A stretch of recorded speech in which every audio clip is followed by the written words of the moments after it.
Ah, my little ones, gather around. Once upon a time in the heart of Accra, a man in his fancy car sought directions. But oh, the Ghanaian way. Hello, bro. Good afternoon. Can you please show me where the Presby Church is? Go straight. 10 left at the big mango tree with the broken branches with most of the mangoes falling. Ask there. Anybody will show you. And when the Black Stars take to the field, every Ghanaian becomes a coach.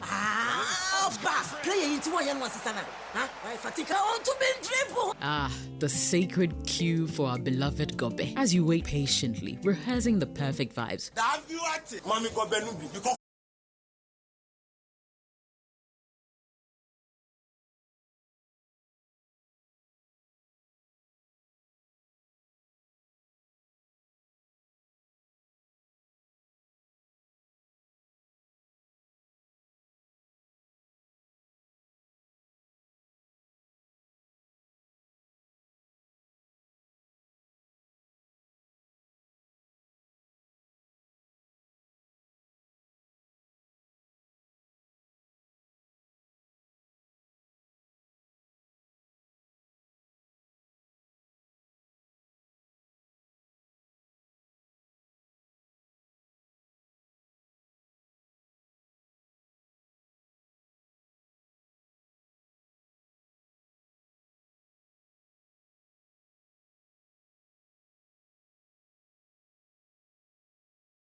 oneness, Ghana will definitely be the place we want it to be, will be the country we have been describing in our minds and be dreaming of, will be if only we come together as one people, as one nation, for the betterment of our own dear nation, Mother Ghana. That's the only place we have.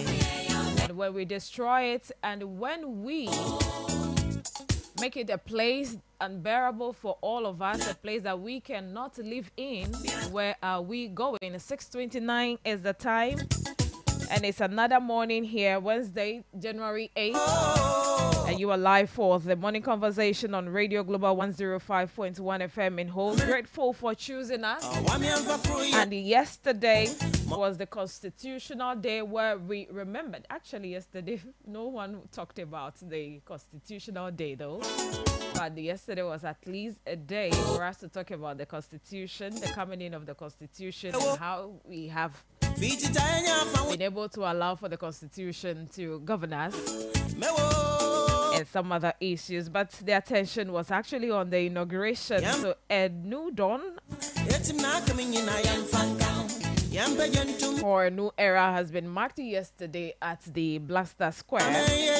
So those of you who were on holiday, those of you who were home celebrating the day in a special way, welcome back to work. Welcome back to post. How was your day yesterday? And I'm sure you have made up your mind to go to work today, because today is not another holiday. It's a day for us to work, contributing our quota to the development of this country. And officially yesterday, the MPs, the President, John Dramani Mahama, was sworn in as the 6th President of the 4th Republic. And we have him also together with his vice, the first female to occupy the highest office of the land. So work started yesterday, because yesterday I told you that we'll start counting the day you took the oath. You assumed office January 7, you took over at the realms of affairs of this country. So the days of accountability starts yesterday, January 7, today till 2029, January 7 again, where there will be another swearing-in ceremony. To quote him, it says, "We shall reset our dear nation Ghana," which therefore means the resetting agenda has kickstarted. And congratulations to Mr. President and Madam Vice. This, we believe,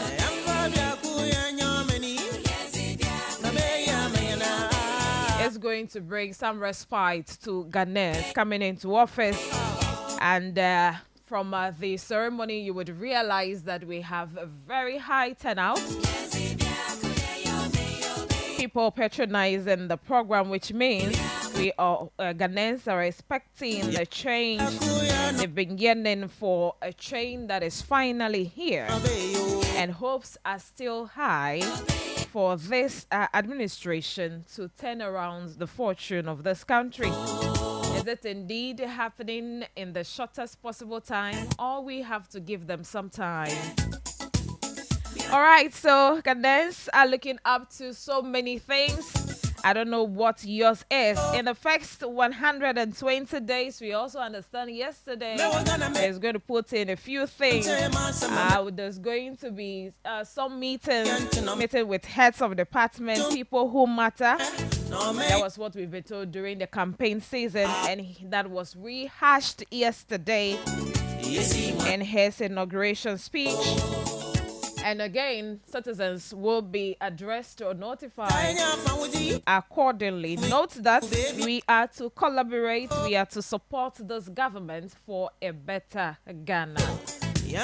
Not excluding the opposition party, not excluding any other political party, but all of us is going to be an inclusive of governance we are going to experience. So all your ideas, you have to criticize constructively if there is a need to criticize. We'll also rehash some of the major points from yesterday's inauguration speech from Mr. President John Dramani Mahama, and also that of other commentators wading into the conversation as far as the inauguration ceremony was concerned. We had guests joining. We have over 20 leaders from Africa joining us yesterday. What does that mean to you as well? We'll try to have some analysis. We'll get to the phone to speak to a few people. All right, so the show is on from now till we draw curtains. 6:35 is the time, and my name is Joyce Jijo Afola. We are also live on Facebook. You can join us, freely join us, watch what is happening, and share with us what you make of our discussions. Most importantly, the inauguration ceremony yesterday.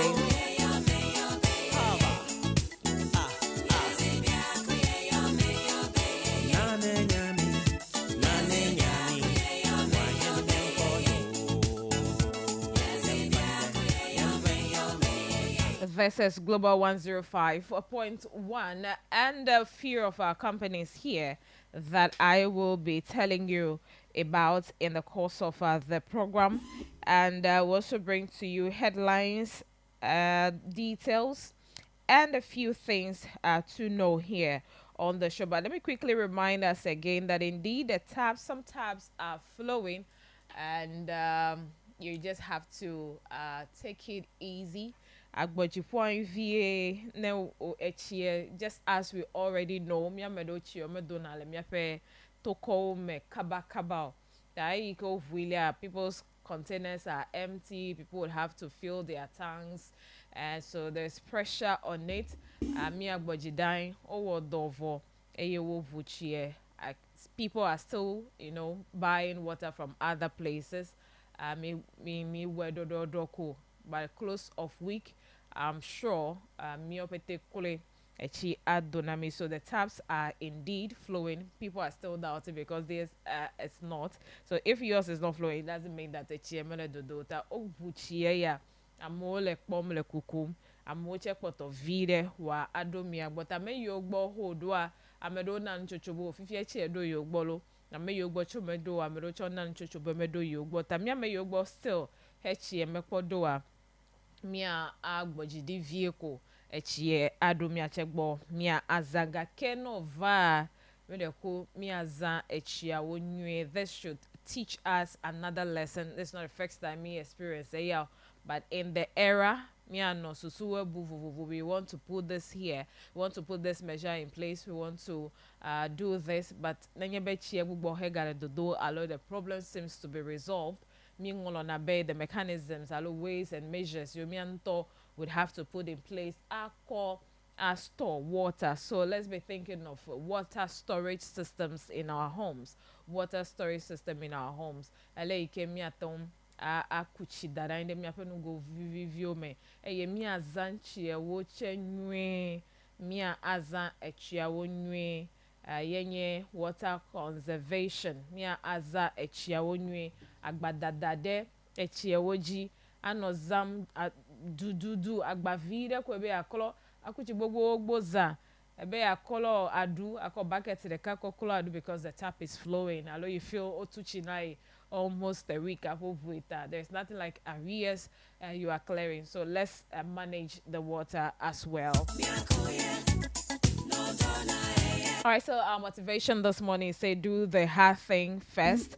Do the hard thing first. Often we procrastinate and delay tasks, especially the ones that seem hard. One effective way to break this habit is to simply do the hard thing first. Start your day by tackling the most challenging or important tasks on your list. It might feel tough at first, but once it's done, you will feel accomplished and relief. And this is so true if you've ever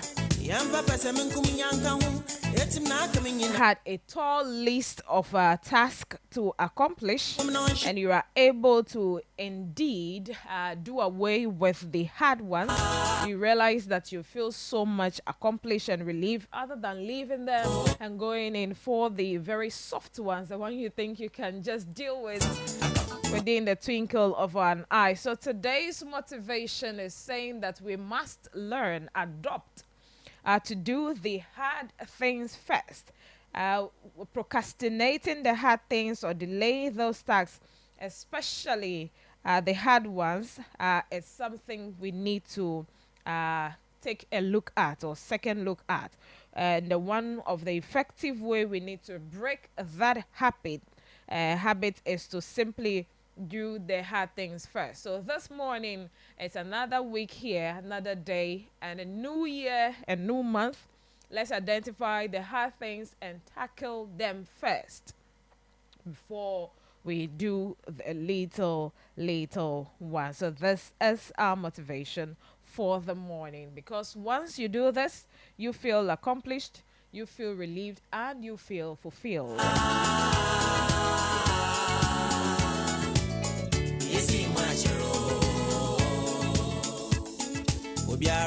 Okay, so we'll have a few discussion. We're saying we're going to have some change in our programming, and very soon you will start to identify how we have in this year trying to bring some new things on board. So for the sake of any other thing we'd want to introduce on the show for this week, which is the start or the first week we are coming through with our program for the year, we'll still be doing a few of the old things and bringing in some other things until this week ends, and the rest of the weeks ahead you would realize that we're bringing some reforms on the show. It's all for us to have that, collaborative discussion here, bringing development to our nation. So the major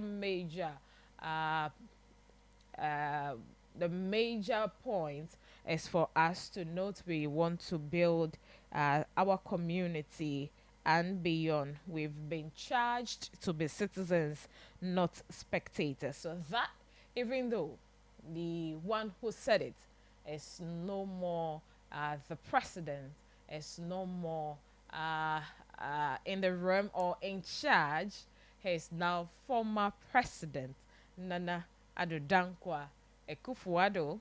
It does not mean we will not continue being citizens. We would have to continue to be citizens and not spectators, defending the constitution, defending the country, defending the right thing, but not hiding behind the rot, because that benefits you. A few of you are benefiting for the rot, from that rot, so you would not want to speak to it. It's a new era here, a new dawn here, but our attitudes, our behaviors, our way of thinking and doing things would also have to change. That is the only time we would realize that indeed a change has come, a change is coming, and the change is here. All right, so today we'll have a few discussions. Would want to hear from you again. I know you are so much happy and you were with your television. Yesterday, I was so much surprised to see people sitting once again. The spirit of patriotism has awoken people's conscience to be concerned about yesterday's ceremony. Social media was flooded with pictures, with write-ups, congratulatory messages, and the rest that will just to create that funny atmosphere for people to read a few things and laugh about them. People staying glued to their radio sets just to listen. Okay, people were with their TVs by the roadside, joining others in their shops just to watch. I think this holiday needs to be maintained. Okay, So man, you will not be in your office and be having divided attention. This happens every 4 years, and within this period, New Year will Havana. So the next 4 years, by this time 2029, some other things were Agato Trovido Agava, and a whole lot of you know, people will be attending. But the turnout, we talked about it, but Amopa Dodo, Amodo Alegbegbe, and people also traveling from far just to be a part. Frank was of the view that people were buzzed, but anyway, whether you were buzzed, you buzzed your own self. We appreciate the fact that that spirit of patriotism, I wish it will continue. Where will be so much concern about Ghana, where we would want this country to be what we've been dreaming, we've been drawing on papers, writing in our notes, in our minds, in our hearts to be, will be. I'll be back after this.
Here's the time in our studio.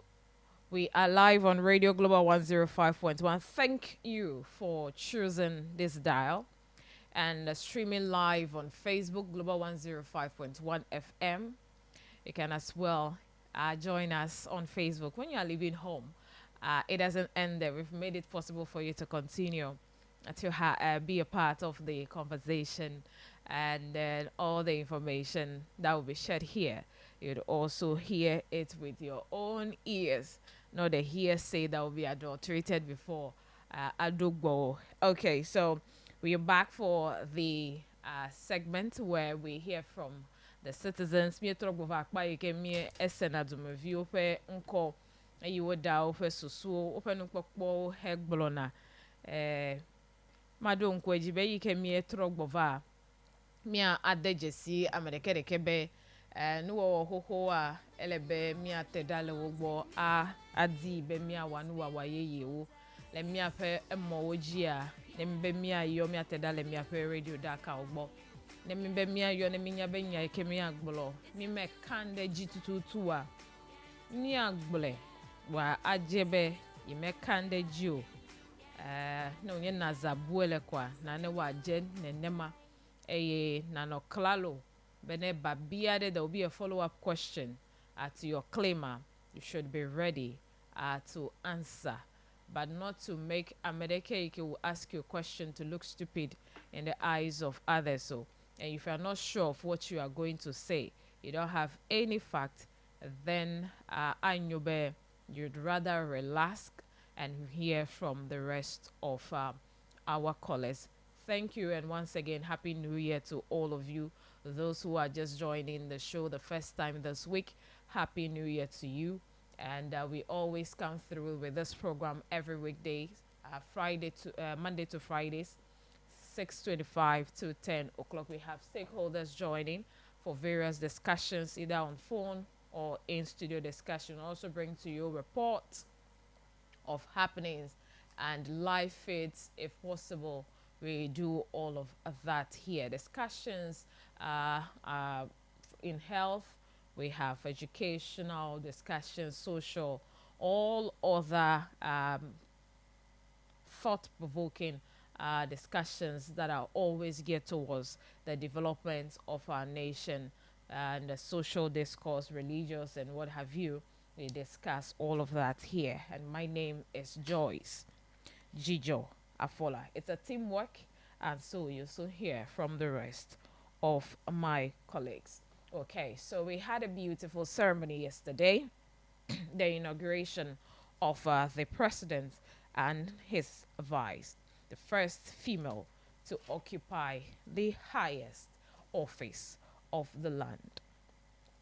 Ejolete Pewe, right? So Myomiato Golobilebe in Ghana, the first female is a history we have marked, an historic event, and her appearance or her presence also makes it or made it more historic, where we are believing that this faith motivates all women out there, that it mustn't always be your husband being the man, and you would want to be his wife, so that will say that is the wife of the president, that is the wife of the vice president, or the chief justice, or the speaker, or that engineer, that director. That will say that is the husband of the director, that is the husband of the vice president or the president.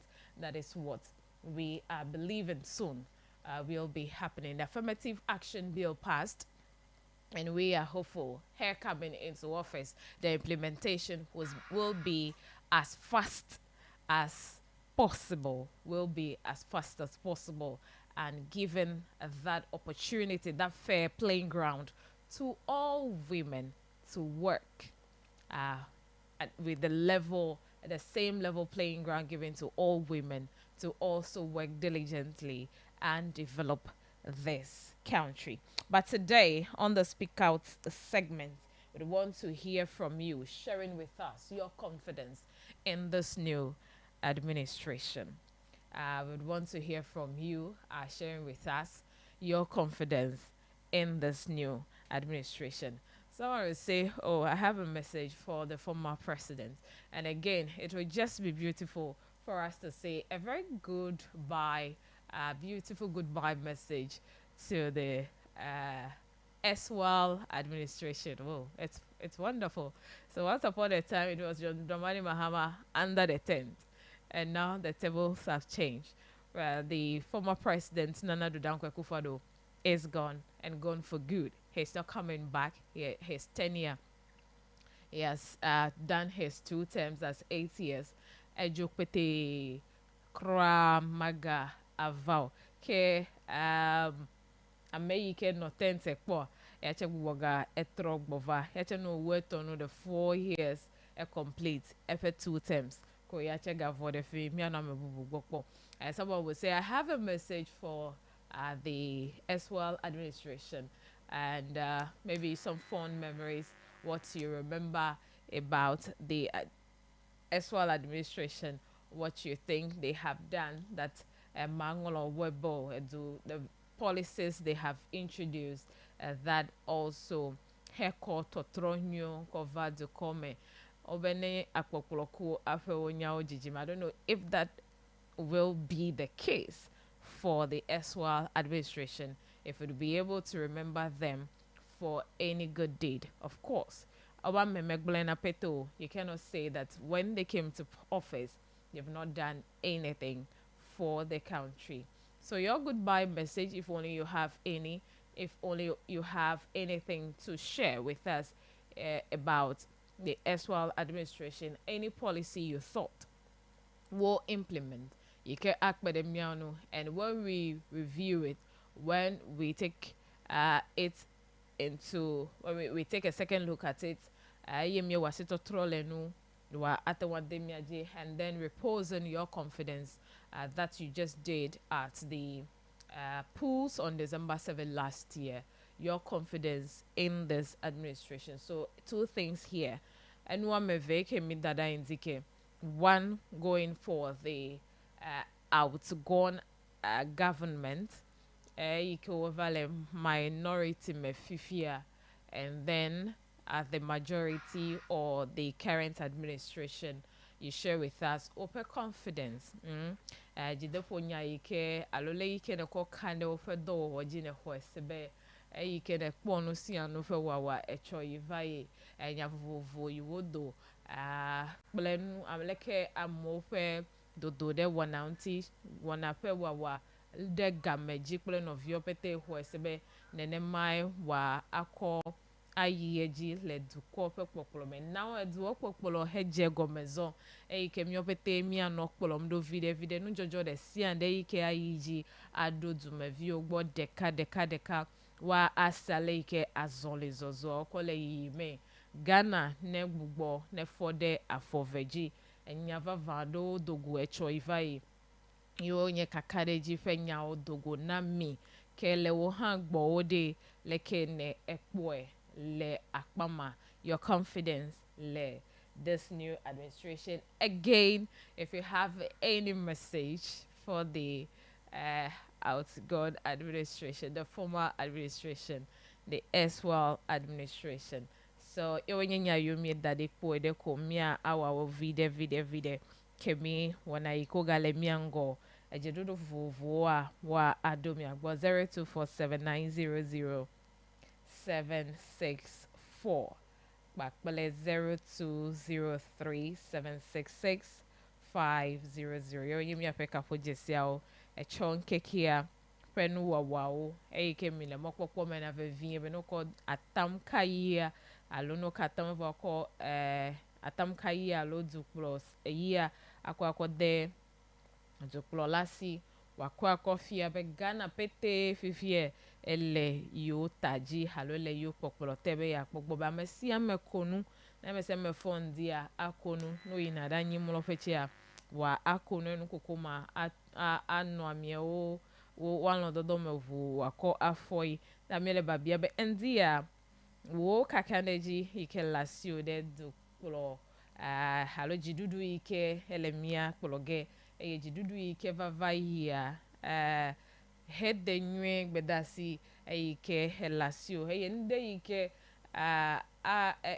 adonkweji le edukpokpolo ma mme alonude ike na bu ibe wo detome na yebe jidudu ya ha gbogbo wasitotro le nu wa demi opeteji a aten amme pele mi fa 0203766500 kwa pele 0247900764. Hello, good morning.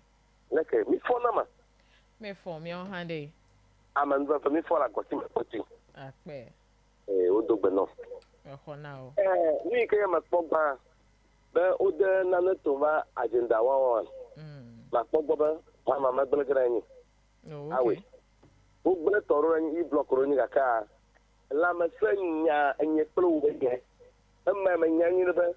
Aba va aiji.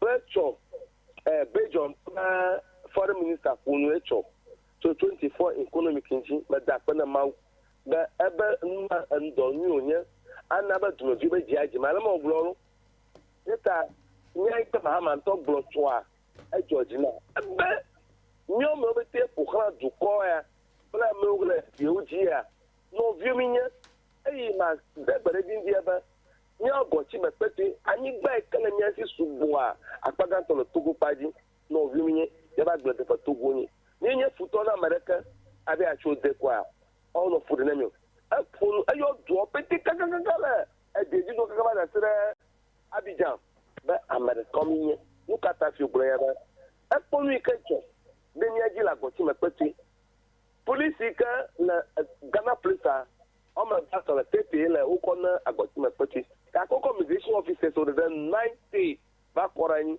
akodagbe isa na Robert Johnson pe agere nuire o ga formulation officer ko to afomore la tuma nya agblede pelo to ni diaji manya komida so manya kupogo no nka jimo la ma gbagba ma ka onye futo na misia ni be ka mare ka nyere bahama ko ko mata ba aw amare ka nye ma bi ayira bi je fe ko akofo azo gar no video ru na fatro gova ganari ta no jujon ma e mo ko awo adura nti papa no to kwam na mi akpe na mi akpe kaka ta flache be na me yo MTN line dongo ne mevawa mi aton agbo ayoto ejia zone 0247 900 764 bakpele 0203 egbato mi le wokpo edeko ko enyawa meve ko dadi echo venuwa wa halo jidudu ya pe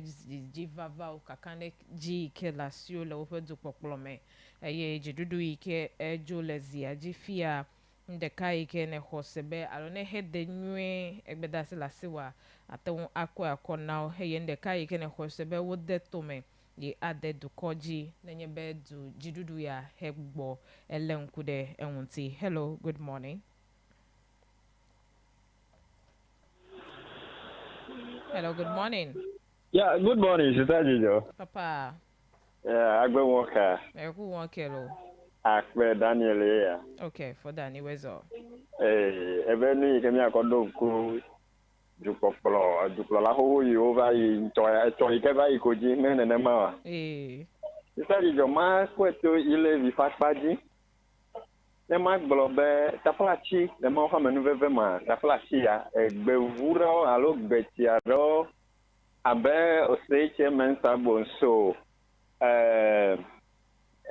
eke ma tere kojo ponkruma ke oforiata pleto yo ke promide ile vi fete te poya ma o dera mi afa moment eda kpene ma oreta enyana na ike madon koji e ma ada kpene Yehova be akpebe ede gbechi ora le mi afa ju kokpolome ya kwenye nya ike ma gboro ga ke ma gboro Ghana to be khokho ba fe amesa ma ejira ro khokho ba fe ile zo de ga yingo endi biton to pro ba dia da se be o va vai to tronwe vanya te fe agbenwundi bokona yo for Daniel agbendi na wo han plevetu ko me yo kata sofiko gede mi ajia yele mi afeje dodo oji yim du kokpolo de kado ko joni echoiko even before yesterday ye mi teklo yoga ka officially egbe ogbe kaka ko ya ozo former le wo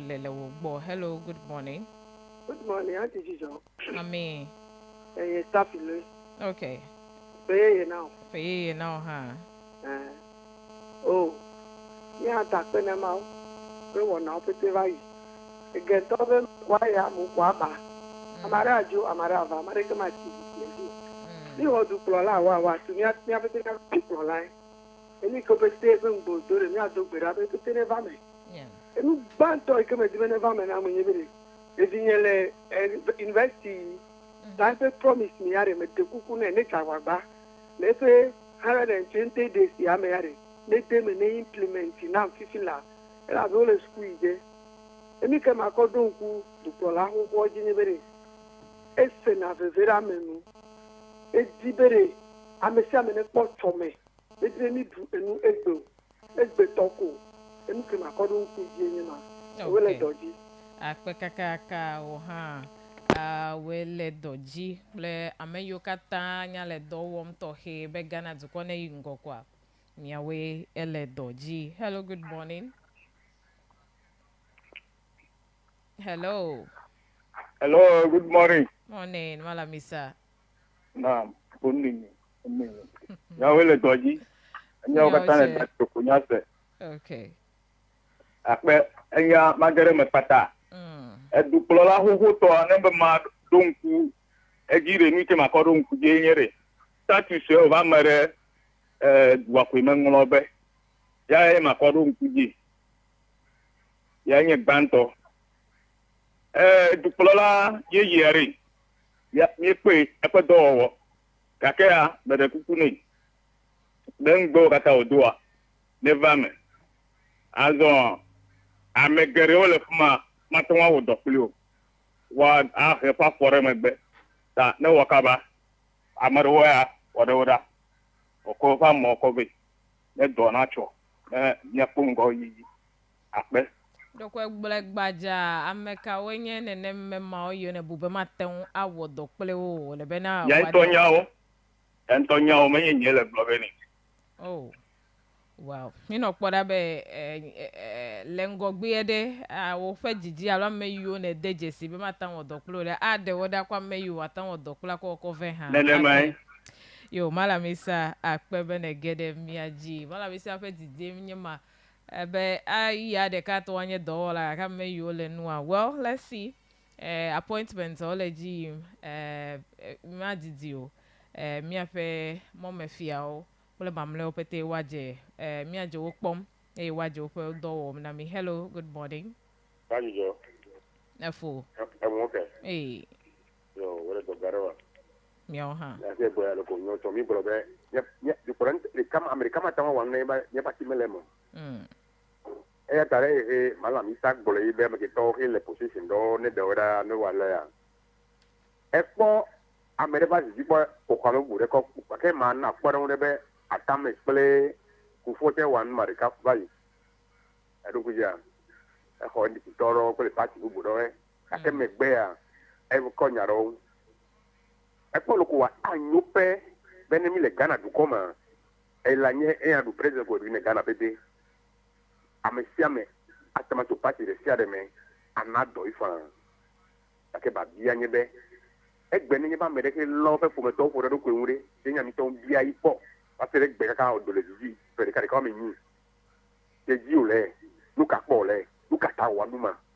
agenda de ke hele sia ta weda e po ne be winner takes all he mi me no go he mi nyam to mbe no wa o wede su leta e go ne me kwan bubua abaton nem abaton nam abasaka na ku so melenye pe party ma me na opposition matala abagbele le unye e menyo akene wa yi sigbe be ma me sama tama anodo re tia de nu le party no le party de mo wa e nya me nyanto mi atro mi apagbe no ya ko so de doge he onna obe na wan ko le na we de am ko le li me e to mi apete mi pom ge he yi le fimi e nya ponto e yo nya me ni pe du la ba na ko wa e ba jo le fimi me nya che jo hojo juma gboro ya le mo jibo abondo je poe afilo ko le ho yon pe fine egbe ni ni mi te mi apoe a du popolo na me de e te he du ya ame he Hanover na me a e cho mi poe ke me ni du la he ano ji he Hanover na me abele ko le gboro na me se me Hanover ni fa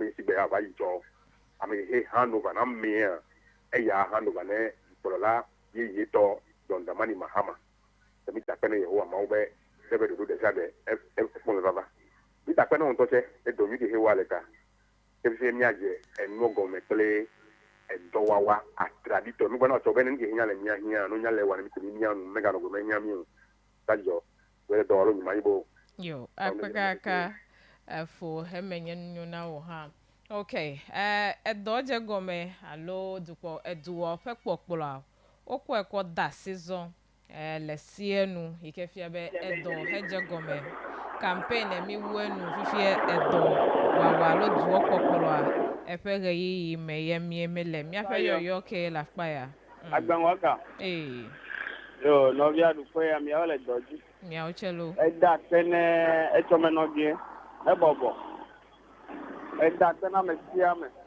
ego ya to pe fe di se ba ponu ma tesena mi onya seju a echua eyike yafe bubu na to ba do a mebobo anyi gba ko be ya kakale fun mi all right so mi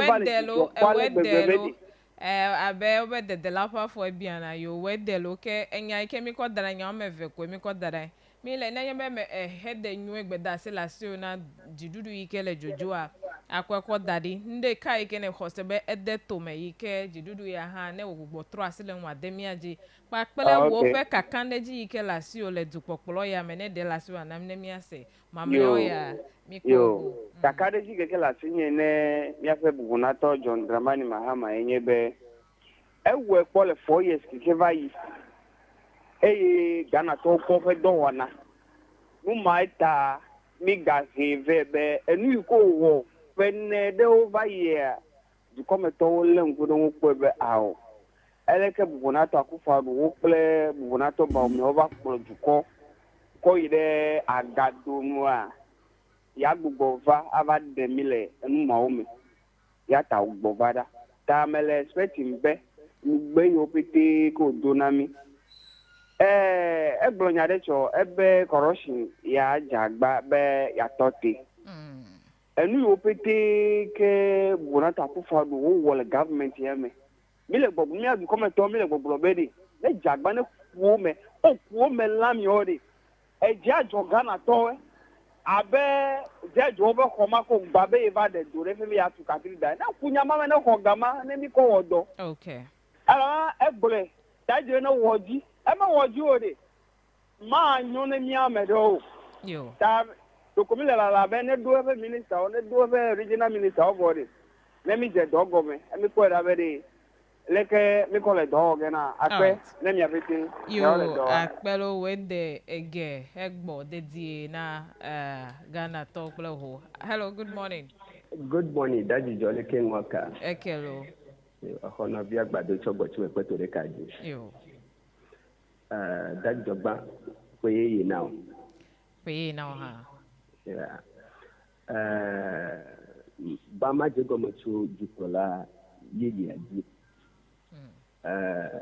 Nu ke alo eyi wodi ezia dzi tso ne va yi nu ke mele mɔ kpɔm ne be wòa awɔ nye be abali ke sɔsɔmina se trabalers nu wonɔ anyi tsa va yia nu wo dometɔ ɖeke ne ganɔ miaka ne tsɔ mia katã se Ghana tɔwo evelia nu yiwo ke ne nye mia sɔhewo woƒe edɔwɔɖu abe 24 hour economy ne dzagba ne wòava me nenema ke nye pakpesi England ƒe banki wo egba mekɔ se be ame agbɔsɔsɔ ɖe nɔ edɔ wɔm le fi ma fi wo adɔ ƒe mɔwo ta edɔ ƒe mɔwo katã ne gagbɔ trɔ kɔkɔ ave kple sube sɔhe ne wa akpɔ dɔ yike be awɔ alebe ne me etrɔ ve edukplɔla yi ke ne edzo yina fia ƒe akpadzia nyanu kuma ado babayi egbedasinu eye wòa anyɛŋsɔsɔ ne mía me siwo katã be ne wotsɔ bena ne ŋgɔ ne na ɖe ŋu ɖe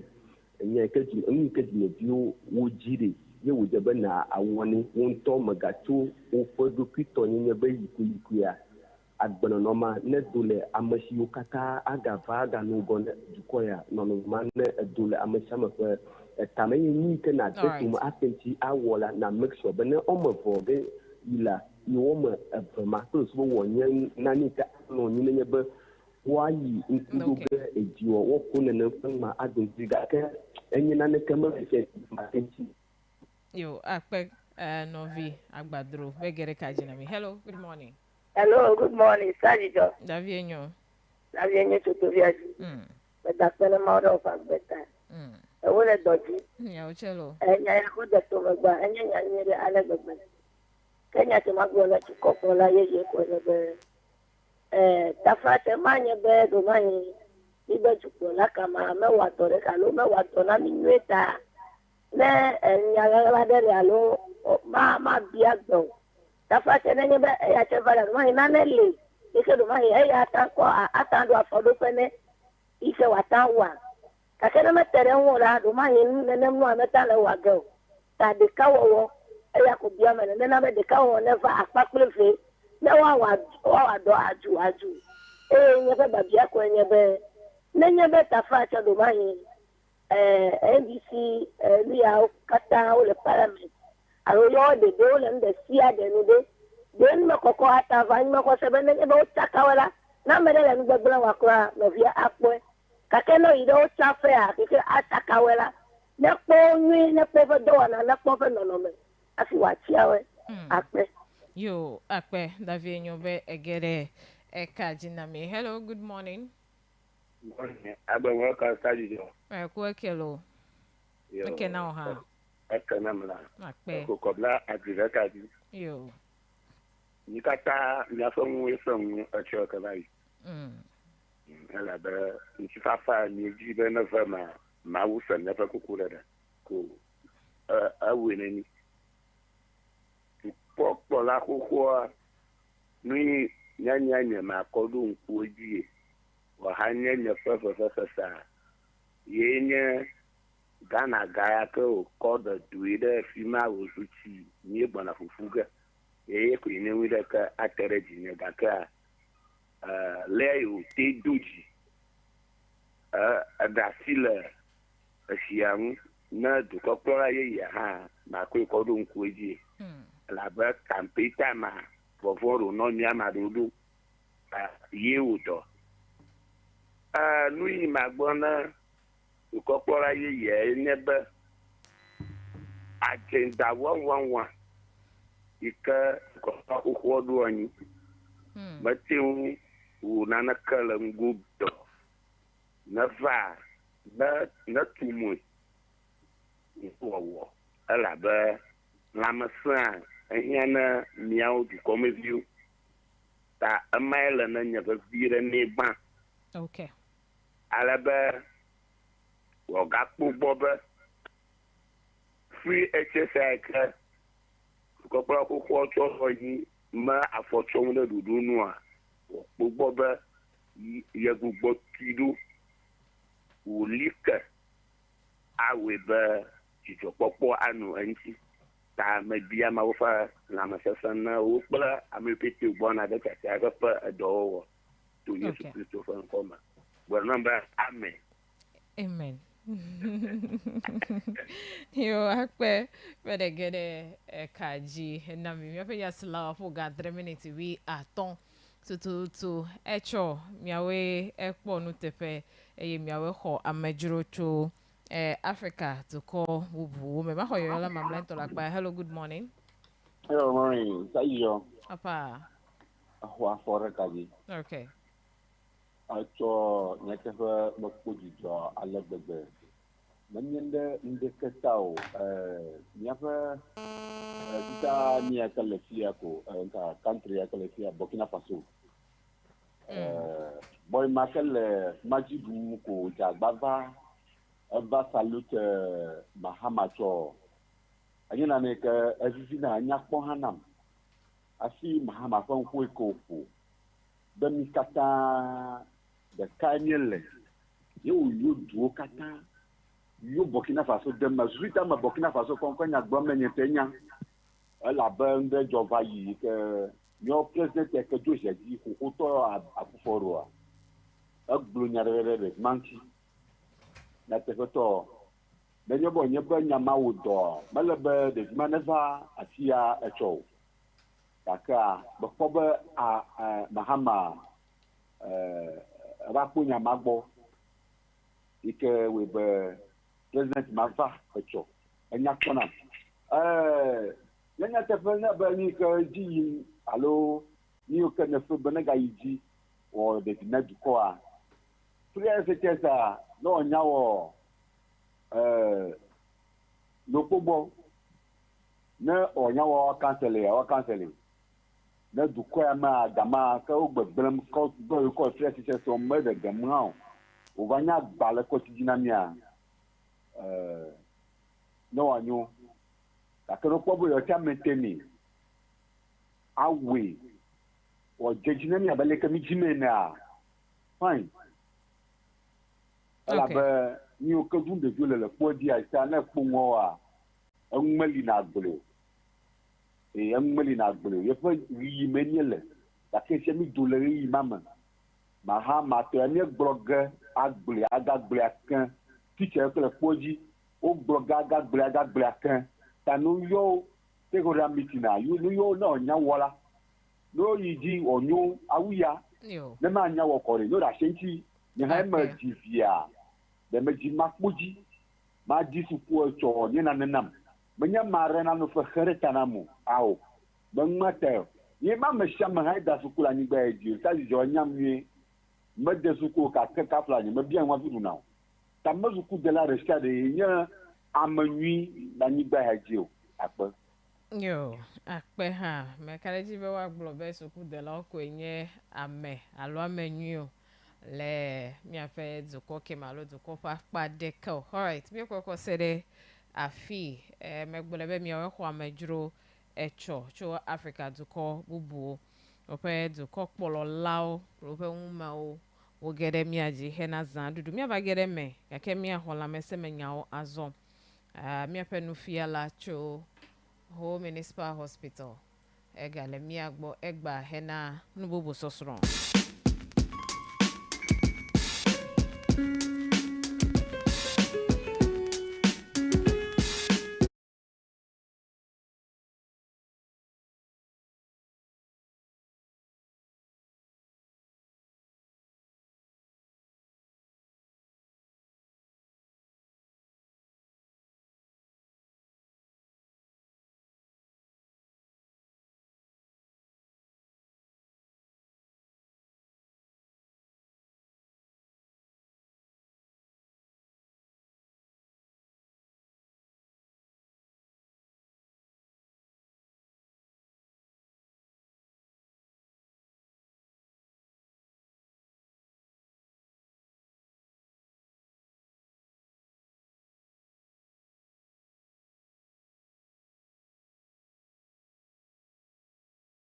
Staying with us. Let's do health with Madam Ruth Aminatu Anyinkeda from the Whole Municipal Hospital. And yesterday we were with you with a topic assisting the aged and the vulnerable. Today we have adherence to treatment. Why it's important for us to note that we'd have to adhere to treatment. She's here to help us understand that. Good morning. Good morning. I hope you're doing well. Sure, I'm doing well. Okay. Yeah, today we are about to touch on a very important aspect of the healthcare system as well. And then we are looking at adherence to treatment regimen. And adherence simply means like to stick to something, to be attached to or as directed. You go strictly by that for effectiveness of whatever you have been asked to do. And then when we talk about the treatment, there is a medical care that is given to a patient for an illness or injury to control a health problem or to lessen its effects or in some other way to clear the disease or the condition totally from the system. So we are going to look at treatment. When we say treatment in a healthcare system, does not necessarily mean only drugs. There are several types of treatments at the hospital setting or healthcare system. And we have the medicines that we use. And in some cases, it's not everybody that will need a drug, but some other therapy. Let's take like a therapy like physiotherapy, where somebody have lost a proper function of a body part due to ailments. So the person is asked to go and then undergo that exercise that we call physio. So you make sure that you stick truly to that so that you can recover as expected. We can also have a treatment like surgery, where some people undergo surgical intervention to help relieve that whatever the person is going through. We can have other therapies as well, but today we are going to look at medicine aspect. Yes, we will pay our attention more to that aspect of the treatment. We know adherence to treatment is the primary determinant of treatment success, which maximizes the effectiveness of the outcome. So the first point before you recover or what the healthcare team is expected, you have to strictly adhere to it so that you can also help in the process. So when we take that into consideration, failure to adhere to treatment does not only affect you, the individual, it puts pressure on the healthcare delivery, because maybe you have been admitted and you are expected to be discharged in few days. Here like the case, you are there because you are not complying to treatment, so you spend more days there, and then as well putting financial pressure on the family because they have to be coming in and out. Some people are not even staying closer, so they have to abandon their work that they are doing to come and stay with you at the hospital. And then it also increase financial costs, as I've said, and the caregivers who are stressed up. So we make sure that we stick to treatment. And when we come to the medicine aspect, we have various type of medicines, and then you can be given depending on your condition. Some may be just a dose, which called a single dose. You take it once and then it cures whatever you have been there for. Some too, you can be giving you a combined like more than one drug, and the duration to depend on what they are treating you for. So the consideration of drugs or treatments in the hospital will depend on how much or the dosage to be taken. So they will consider that, and then when and how you should take it, which is the schedule, how often you should take the drug, that one will be determined, and then how long the course should be, which is the duration as well. So when we take some drug can be given to you that you should take it as when it's necessary. So that drug doesn't mean like every day you should be taking it. So when they say maybe you are experiencing some kind of pain, or depending on what they are treating, they will tell you take it only when you are seeing this and that. And there's some drugs too, they will tell you that take it every day once. Sometimes they'll say twice or thrice. And then the time too should be adhered to, because most people, when they say maybe a drug should be taken 3 times a day, the person can decide to take the first one like 8 a.m. That's when the person has finished eating. By 12 noon, the person is taking his or her lunch, then the second one goes. Okay. And then by 5 or 4, the last one. No. When you say 3 times, it means 3 times in 24 hours. So normally the time is calculated, which means every 8 hours you have to take the drug. And when they say 2 times, I mean that every 12 hours. It always means in 24 hours, not just within the day. Okay. Yes, so we need to adhere to it as such. And then let me touch on maybe antibiotic. That is the most drug. The antibiotics for the 1 dosage in a day. Sometimes you do want to take it in the morning. Yes. Then the next day you are taking it in the afternoon. The third day you are taking it in the evening because it's once a day. How about that one? That one is not accurate. When they say once daily, you should just assess yourself to know when it will be convenient for you that you will not be able to miss the drug. If you know your mornings are very busy and you might forget it, you have to time yourself, oh, then let me shift it to afternoon. So you make sure that if you are taking it in the morning, every day it should be almost at the same time. Okay. So every morning you take that. If it is afternoon, you think you can have the time, do that. If it is evening, you adhere to it as such. All right. Yes. Okay. Now the antibiotics. Yes, the antibiotics, they are drugs that are normally used to fight infection that we adhere to. And then some are prescribed maybe for 3 days, some to 5 days, some to maybe 7 days, or the duration continue depending on what they are treating. And anytime you go and you have been given an antibiotic, I would advise that you adhere strictly to the number of days that is being given. You don't take the drug and then maybe just the following day you feel a bit relieved, then you pack it. And when the drug wear off and you start feeling the symptoms again, then you quickly go and then start all over again. When you are doing that, your system will develop resistance, which means the drug might not work for you again. With time, it will develop resistance. So when you are even taking the drug, it wouldn't work properly for you. So there are drugs that are supposed to be completed, but along the line, you are taking a drug and you feel all is not going well, or you are experiencing some other things that are not usual, the best option is to report back to whoever has given you the drug, so that they will plan it again. Either they reduce it, or they increase, or they change it totally for you. But you shouldn't be at home and decide on what to do and then you stop it. One thing is like this malaria treatment. Sometimes, on the onset, we feel a lot of inconvenient pains here and there. But once you take the first dose, sometimes like you are relieved and you feel I'm okay. So let me just abandon as when I need it. No. When you are giving a duration, let's stick strictly to that. Unless they say take it as when necessary. Okay. If not, let's please adhere to whichever treatment that they have given to us for the effectiveness of the drug, and then not to burden the body as well. Okay, so that's how we have to adhere to treatment. So today we tackled medicine, that you don't just after prescription is given, you don't come and do your own thing and taking it more or even below. If they say 3 times, no, but all right. So let me do that, everyone.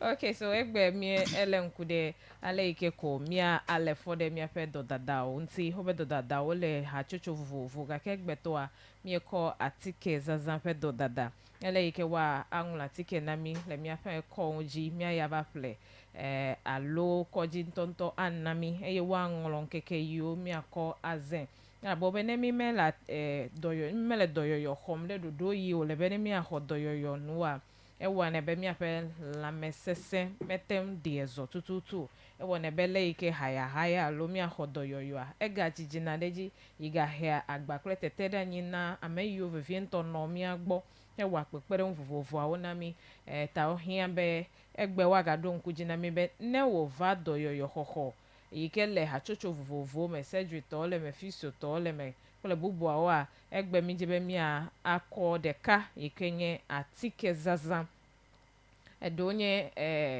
antibiotics oyi omi glona boko ko dana infections eye edo ha wenye painkillers so nenye be alame pa fidele food now aza tatike ocho le ha chocho vuvovo ta nenye be o now be na nwe nkeke tongbede ka ele be na dejesi be every 8 hours le 24 hours mela ayalo won keke de ka ame anu ede dodo manu awe kakaka atike avo ne wona o bezere ka gbere ka menye be mi anu de fien aba no bubu ndi aba no de ndo ne ndi enya jegome kwa gbogbo be iko wunu ndi nene mai ne ndo me ha ne fien kpaji ha take yenye painkillers wa yo ya zigero na minya be nenye vevesesi enya tokwa na jujo atike no gakela antibiotics pakpaji a eya game nonu tanonya na o ede dodo manu be dunu ape na no alo no hape na dunu kwa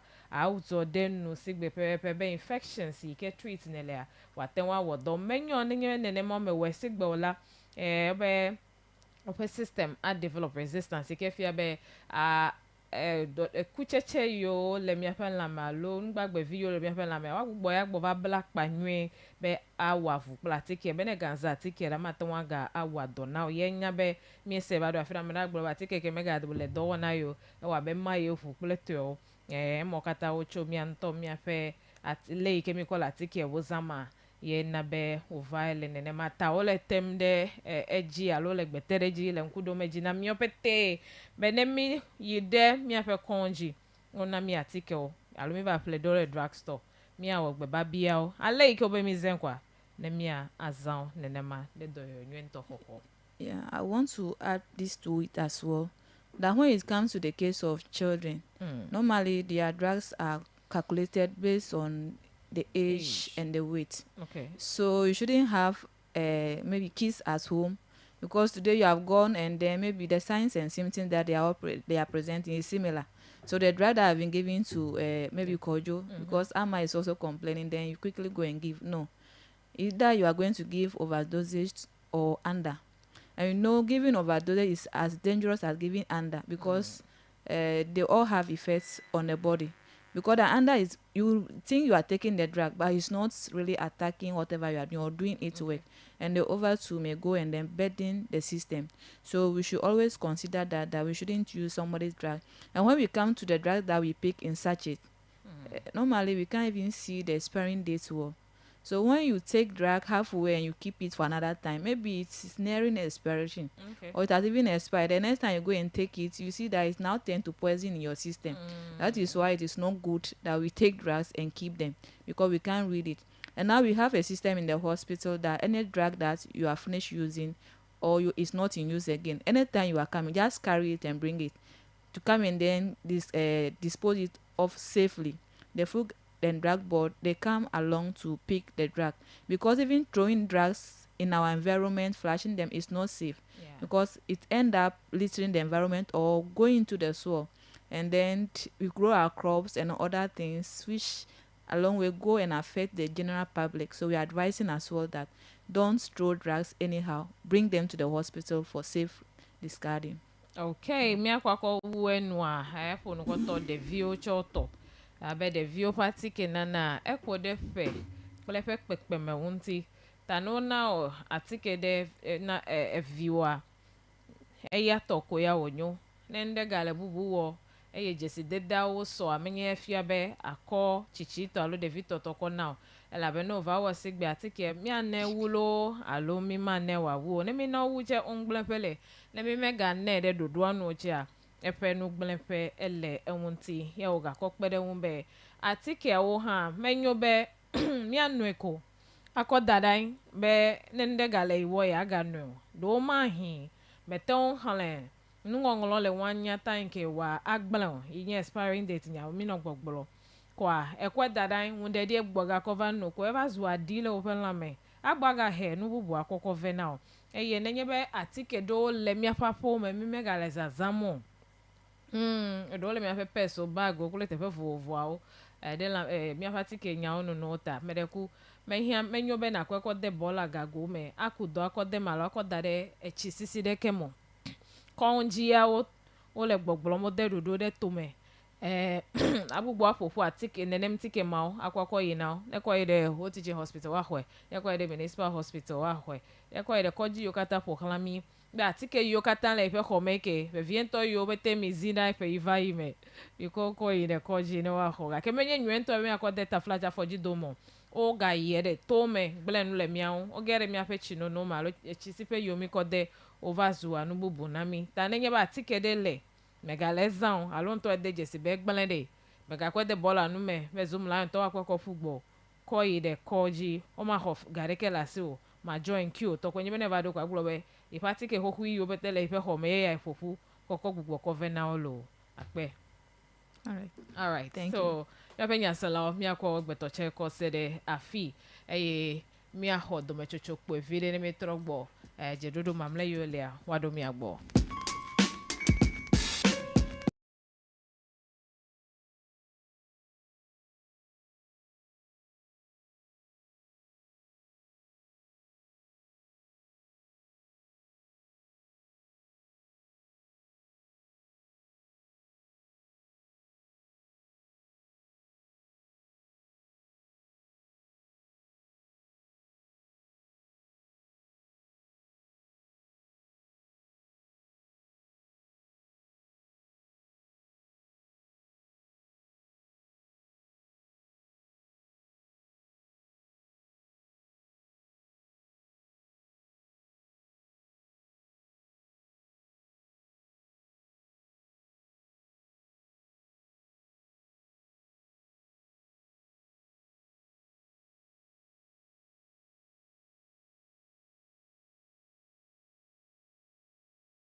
that destiny would bring us to the leadership of our respective parties and that we would have to face off 3 separate times as we each vied for the highest office of the land.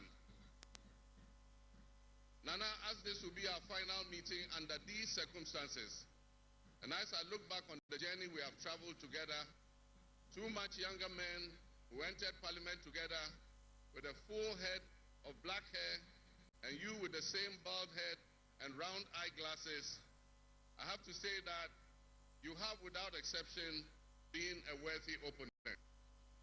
I extend my warmest wishes to His Excellency, the former Vice President, Dr. Alhaji Mahmoud Bawumia. It was a grueling campaign, and we gave it our all.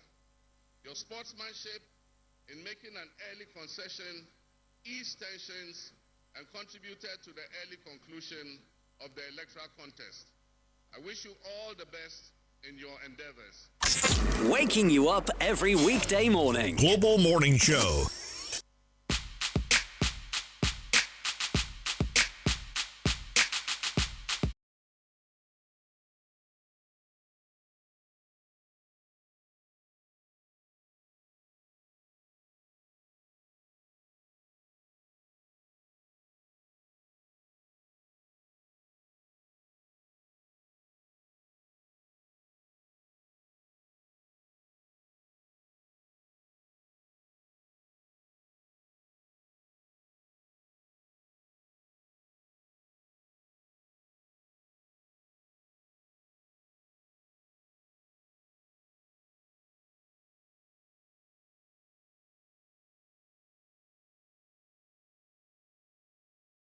Through with the morning conversation, we brought you the speaker segment where we asked if you have any goodwill, that's a goodbye message for the SWAL administration and the current government now. If what's your confidence in their administration? You share that with us. Thank you for phoning in. So yesterday, at least I counted about 29 African leaders joining us for the inauguration ceremony. I don't know how many you have counted anyway, but I counted at least 29 of them. What does this mean to you? The whole of Africa, or let's not all, but let's say Africa was with us here in Ghana, visiting the Black Stars. The Black Star of Africa. Okay, so they came to the Black Star of Africa and was a beautiful ceremony. So the one part of the speech which has to tackle the former president and the president when they first came to Parliament in the 90s. They came to meet as two young men with their hairs, you know, as black as my own. Even in touch, I'm not even governing, but I have gray hairs in my hair plate. I'm growing more gray hairs as the year. So you see, I'm also thinking every day what to do, what to say, what to do, and all of that. And anyway, so when a former president, now the president, came to office, in no time we all realized that his hair turned to gray. It's like, oh, and what they were for Nulo. But for the former president and his vice, because of the bald hair, we can see if indeed their hairs are turned to gray or not. But many will say it's the bald hair and the round spectacle for them. Anyway, that's a vivid description of the former president, Nana Addo Dankwa Akufo-Addo. And then he said he was a worthy opponent. And that's also a message many have read some meaning into. All right, so that's what we are going to do this morning. It's now time for us to get to the papers, get to the portals, and touch briefly on some of the messages. Yesterday, he delivered his inaugural speech. Quite a number of things, a few things were said, prioritizing public health, minimizing pandemics, the 24-hour economy, where he says will bolster job employment opportunities to the Ghanaian youth, stimulate growth, that is local industry and the likes. Ghana is open for business again, and there's another major topic for discussion. We will create a decent well-paying jobs for the Ghanaian youth. And this was a message welcomed by the teeming youth of our country. And he also believes the early concession, just as you heard in his voice earlier played, of that's defeat by Dr. Mahmoud Baumia, according to the president, has eased so much tension in the country. And then describing the former president as a worthy opponent. These and more we will be bringing to you now on the news and views segment.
The headlines and some of the details. We have our in-house analysis of the detail, and then if we have anyone to speak to, you try to get them on the phone lines and get their thoughts on the story. Perry is with me this morning, and he'll be helping me do the news and views segment. We're also going to focus on the first female vice that we have. Yes, the first female. So that is why people described the inauguration yesterday as historic because of her. It was a beautiful sight seeing two women, the Chief Justice and her, with that beautiful smiles from each of them. Yes, one thing that I keep asking, why is the Chief Justice smiling like that? What is causing her smile so wide? Maybe I have to get to her and ask her. But it was a beautiful seeing yesterday. People believe the organization was on point. It was timely. I don't know what you also make of it. And we have Perry here, like I said. Good morning. How are you doing? I'm great. I'm great. Yourself, hope yourself you are doing good. Yeah, I'm sure I'm okay. Yesterday was a busy day. It was a public holiday, and also, let's say, it was just beautiful. The atmosphere, what made it beautiful? Everything about it, from the organization to the inauguration ceremony itself. Yeah. And also to the president giving his acceptance speech. I also thought it was good. We also saw different head of states coming in. Yeah. So what stood for you? What stood up for you in his speech yesterday? He said he would create well-paying jobs for the youths. So that's what stood up for you yesterday? Yeah. And apart from that one, that of the president from Nigeria, Federal Republic of Nigeria. Yeah. Nothing stood up for you from him. I didn't really follow his own. You're only concerned about yours. Yeah. You don't know that he traveled all the way from Nigeria because of well, you. But I'm a top and I feel like that do. Oh, somebody came to you. You received me as a visitor. visitor. Yeah, but then you are not concerned about. All right, but he was our special guest of honor. The President Bola Tinubu from the Federal Republic of Nigeria. Yeah.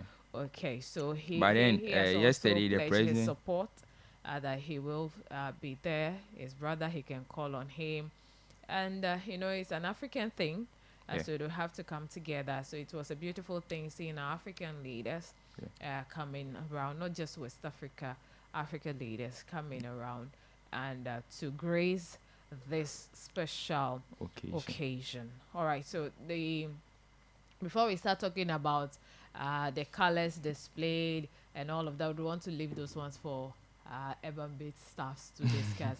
But we want to see the people also talked about the sign. You know, when the president-elect, now president, when he appeared, I thought he was going to, you know, have his kente around him. But I think he likes wearing his bubu. Yeah, he prefer wearing his bubu. So there were signs. And then with his kente, and the people read so many.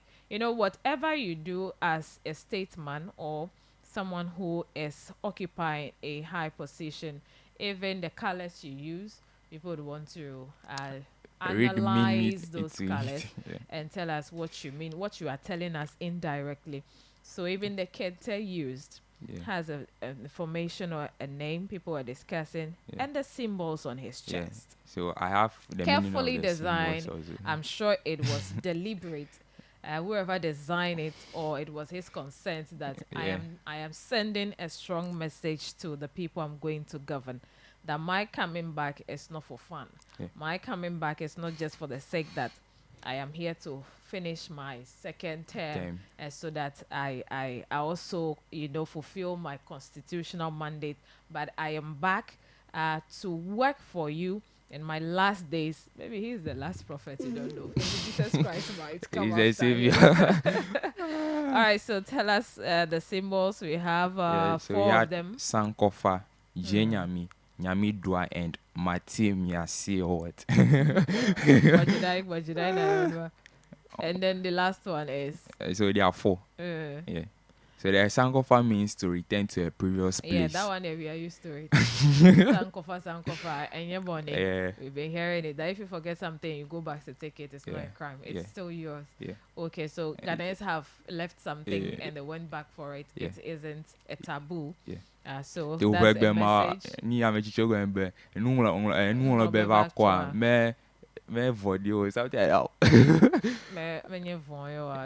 Anyway.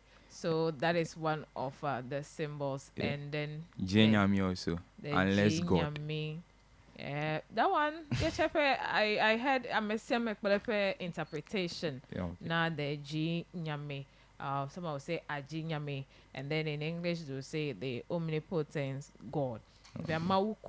So in His reign, it's only God that can, you know, help him through this journey, because we are indeed in a dish. We are indeed in a junk status right now. We are indeed at a state as a country where it is only God that can, you know, intervene to help him right the wrongs and bring some relief to the Ghanaian people. And then the Nyamidria, that is the tree of God. Presence of God. Of any, like I said, I'm a interpretation all over. So still God in there, and a tree of life, something like that, because God is a provider of all things. So if He is standing as a tree of God, it means that He's indeed going to tackle life aspects. That's my interpretation also into those understanding. And then the Mate Miasi or that's what you're also struggling. It's really difficult. Okay, so what I have here is Journey Men. Sorry I couldn't contact my 3 friends before coming on air. Sorry. So pardon me. The meaning I have humility and strength is what I have here. So mine says, I have heard and I'll keep it. Wow.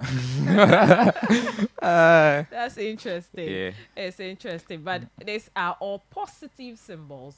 These are symbols with great meanings. When you go they drew inspirations from Njojo Dewe, and then you may have some of the symbols. So those 4 symbols means a lot to the president. That is why deliberately the designer would have to I don't know, it's embroidery or printed, whatever.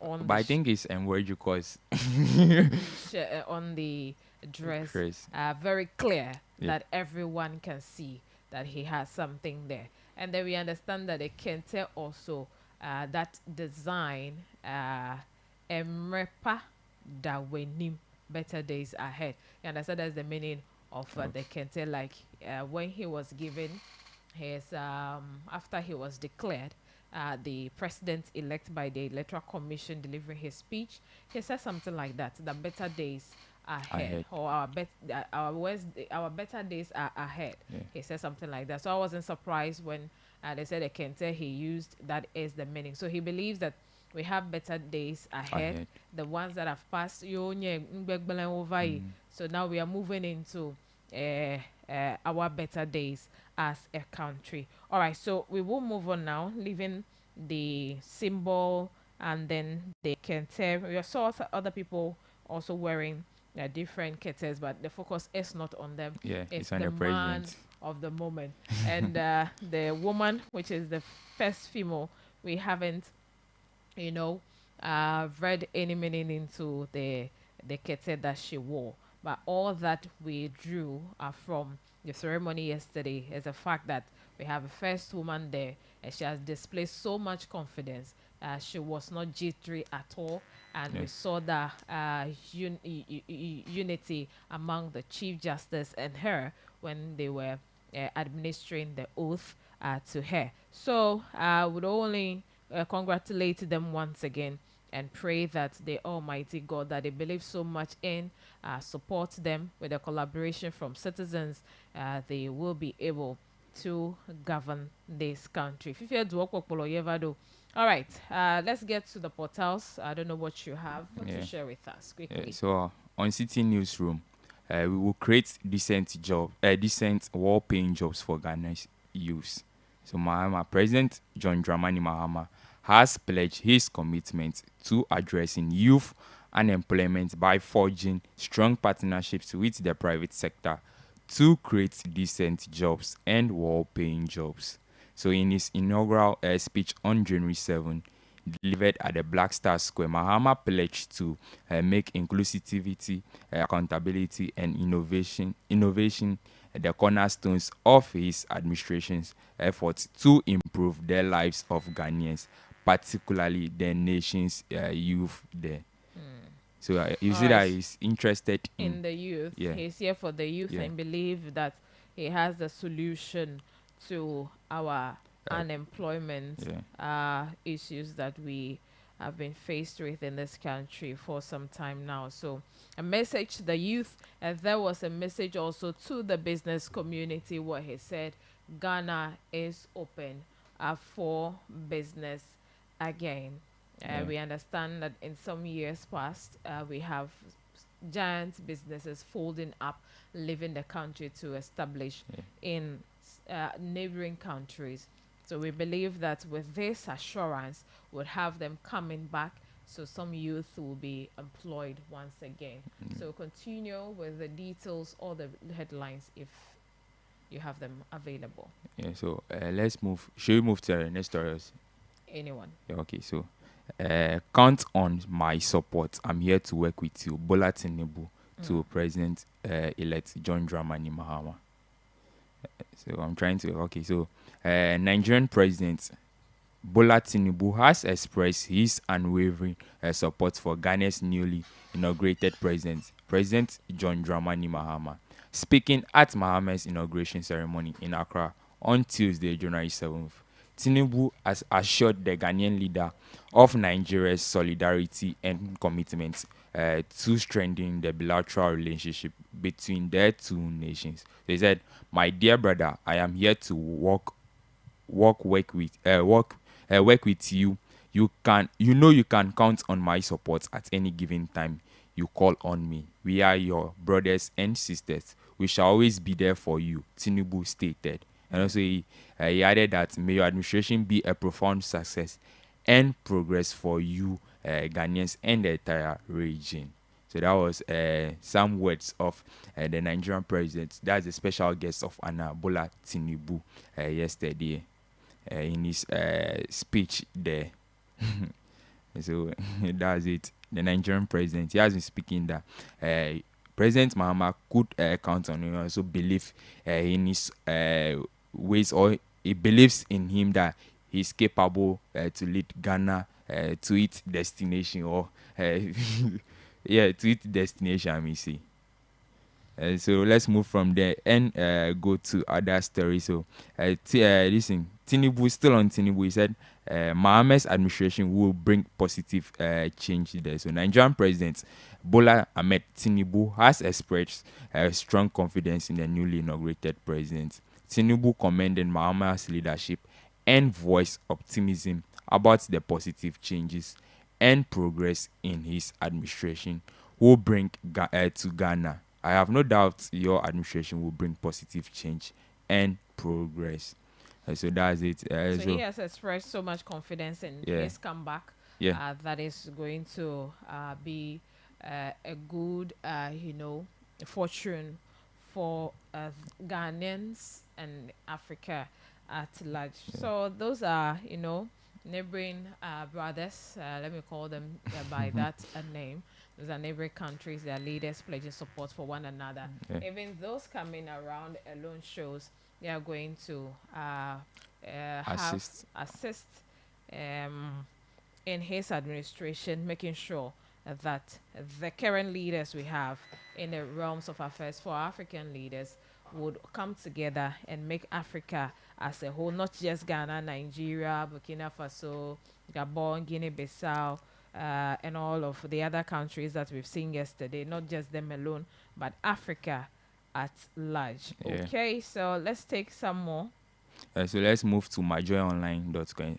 The Independence Square glows as Mahama takes presidential oath. All right, so let me just conclude with what I have here on City Newsroom because you started with them. Okay. We have Doom Soji Napor warns of power crisis due to fuel shortage, and Tiwa Ado Dankwa statue vandalized at Iyoko headquarters.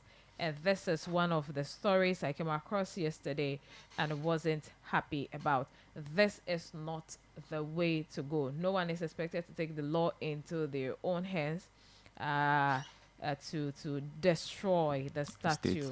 If you've destroyed it, it doesn't mean that we've had our money back. Yeah. The money that was suspended on the statue, it doesn't mean we've had it back. But maybe it's not being there alone will not be causing pain. But if you are not supposed, you don't have any directive. We've not heard that there's a directive from this office, from that agency, or that directing any group of people or individuals to vandalize statues in this country. So this must be condemned by everyone, not to encourage anyone to tamper with anything that belongs to the state. Ghana is open for business. I said that earlier. Again, so the word is again. That is going to the business community. Mahama tells them, count on my support. I'm here to work with you, and you brought the detail of that one. And again, with the one that he says that his administration is going to bring positive change. And your early concession eased tension. Mahama plots Bawumia. You have been a worthy opponent. Mahama tells Ikufu Ado. I will prioritize public health to minimize impact of potential pandemics. Okay, so with this, I wasn't surprised because not too long ago we heard that China again has discovered another virus.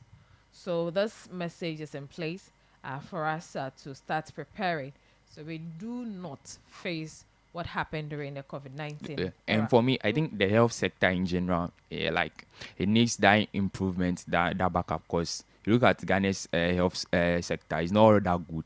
All right, so we say currently so we need improvement. It's not on its toes. Yeah, I'm sure that's what he's going to do, because if you are prioritizing public health, it means that we need to build upon the institutions, the facilities, the equipment, the personnel. How do we maintain the experienced hands so that they don't, leave the country after we have trained them? So that is his message to us. Should there be any pandemic again, we understand that plans are far advanced, or we put in place to make sure that we are not hard hit by any pandemics. Again, on Mahama, he's a man of the moment, is now Ghana's president, and Professor Jiman sworn in as Ghana's vice president, the first female there. And Abeka residents protest Patrick Boame's victory, demand justice for Baba Sadiq. Yeah. Wow. Mohammed's election a moment of pride for Africa. Tinubu once again. I think Tinubu is the most happiest person here. Yeah. Because singing the praises of his fellow leader, I think he is the most happiest among them all. And speaking on the Abekwa incident that happened yesterday, where we saw the youths burning tires, or he set up tires. I thought they were just expressing their dissatisfaction about the EC's poor failure to do the needful, and also the NDC in general not taking action. So that's it. Well, I don't know what they were expecting the NDC to do. So they were about like as a their political leaders. party, but burning of tires, I'm sure they've not vandalized anything apart from just burning their tires to drum home their grievances. We would say that they might not be in support of ISIS declaration, but if they have any evidence to oppose the ruling, I think they know what to do. Just go to court. Yeah. But here we are. They have been sworn in. Yeah. So what is next? Okay. And one issue we shouldn't take for granted already. Now our light goes off without any notification. It goes off and on. It goes just coming at any time. I don't know if it's my area alone. Oh, yes, even a day before the inauguration, when you were watching the TV, it goes and comes back. It goes and comes back, and we were experiencing low voltage also for a very long time. Again, I don't know whether it is my area alone. The low voltage, low current.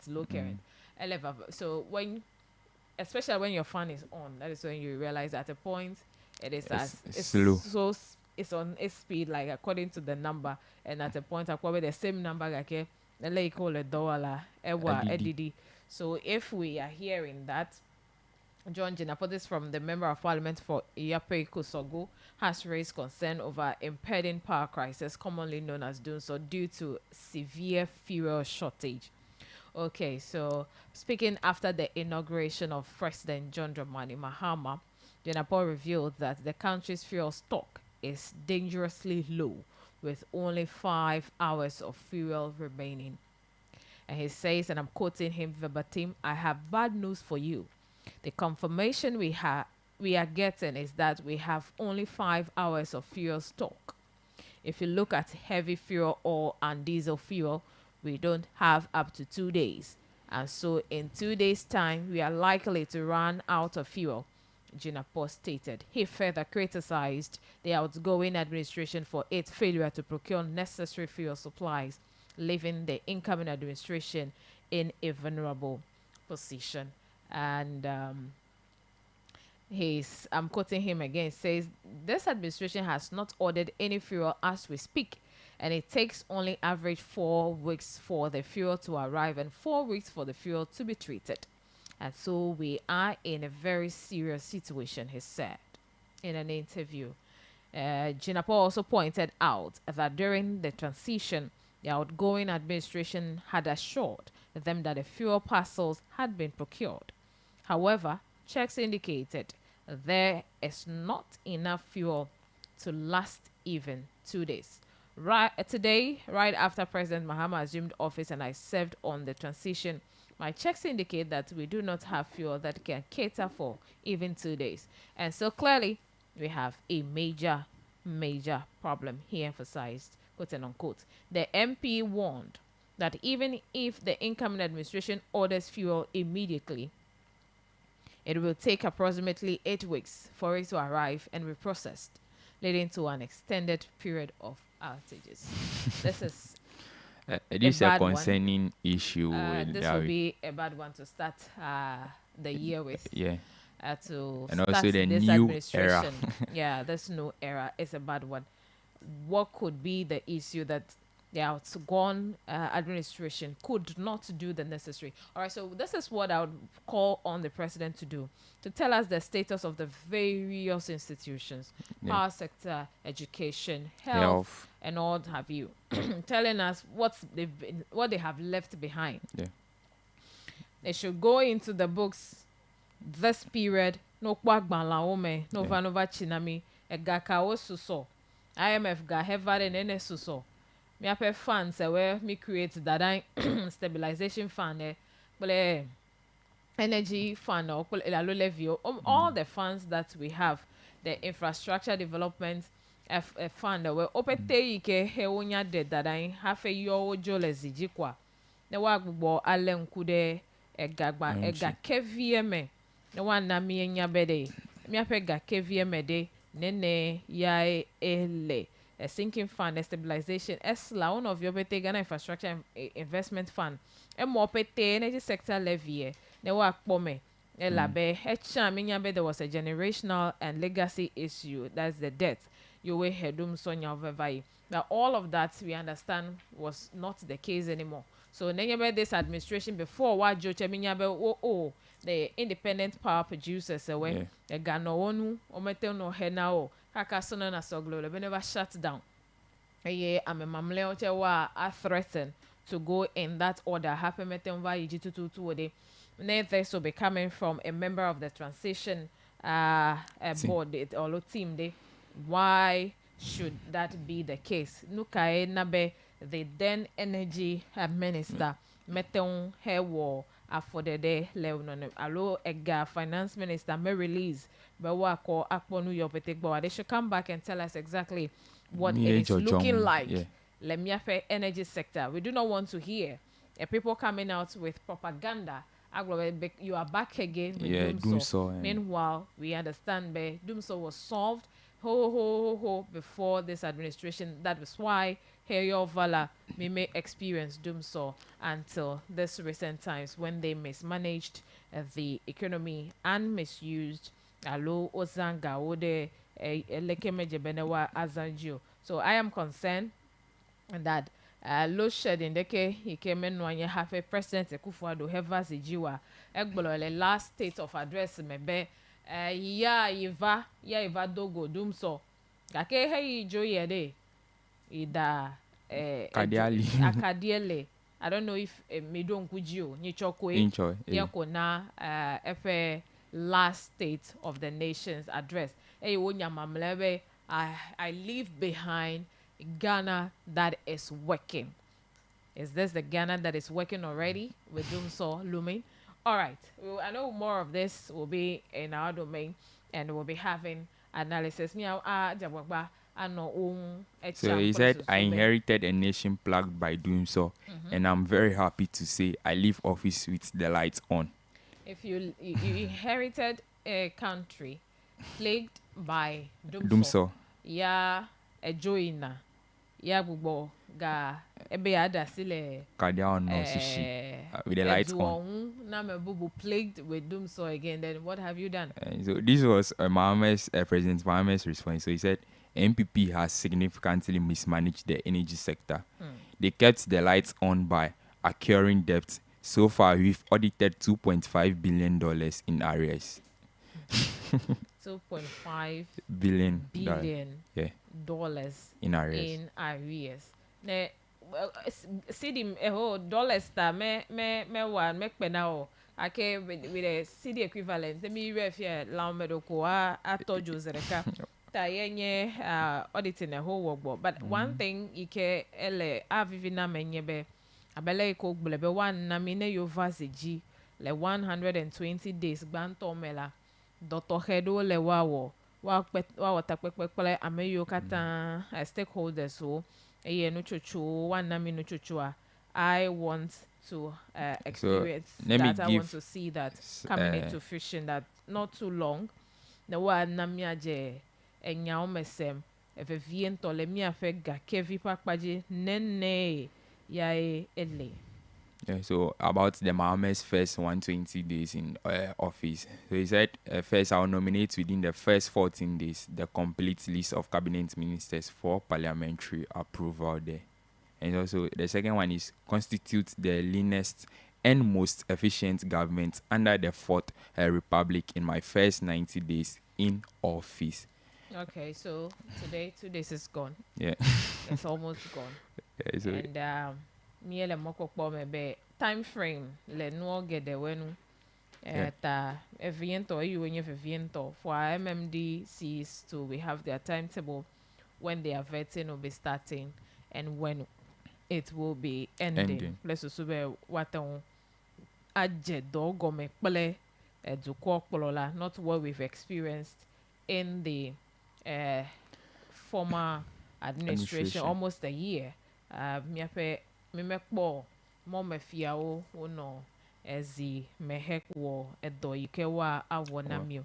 All right, so Miaga Lenkude Nububu, you're taking us to My Joy Online before I chip in those so ones. I'm on Ghana web now, so let me just go through before I move to My Joy Online. So you don't need to fear oral if you have not taken anything that belongs to Ghanaians. So Ablakwa, Honorable Samuel Okujeto Ablakwa. So he said the Member of Parliament for North Tonu and Chairman of President John Mahamet's 5-member corruption investigating committee has stated that individuals who have not stolen from the state have no reason to fear Operation Recover or Loot. That's oral.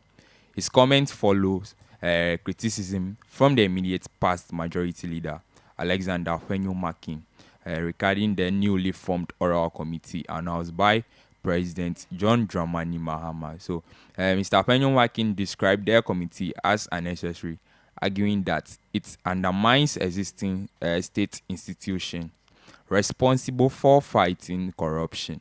Speaking during his final remarks as majority leader of the 8th Parliament, he dismissed the initiative as a wild goose chase and warned that it could become a tool for political revenge. He expressed concern that the committee's operations might destabilize governance by creating an atmosphere of fear and harassment there. So, Akobe, Honorable Samuel Okujeto Ablakwa, you don't need to fear oral if you have not taken anything that belongs to Ghanaians there. All right. That's so true. Even the good book says, okay, so if you know you are just, there's no way you'll be running away from anyone coming in to rebuke you. All right, so I said we'll be focusing on the first female vice president. Very soon we'll bring to you her profile. And but before we do that, let's quickly get onto the phone lines and speak to, like I promised, that we're having a discussion. All women are so much happy because this time around we have a representation that is the first female to occupy the highest office of the land, is Professor Nana Jane Opoku Ajiman. So we have the daughter of the land, Mama Bobby, joining as the third. She will be speaking to us briefly what this height as a woman. Someone will say this is to her own benefit. How is it going to be of benefit to the many girls and women here in our country? Good morning, Mama. How are you doing? Happy New Year.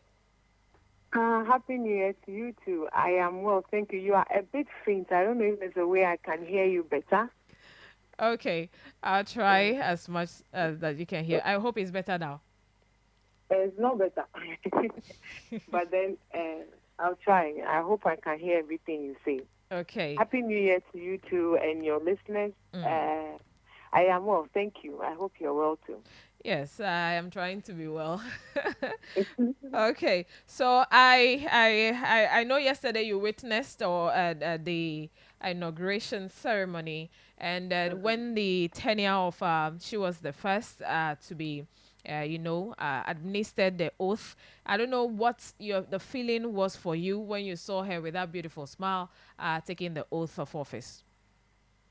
Oh, it was a momentous occasion. I was very proud, not just because we are having the very first female vice president of this country, but you would realize that, and I posted it on, I have 2 Facebook accounts.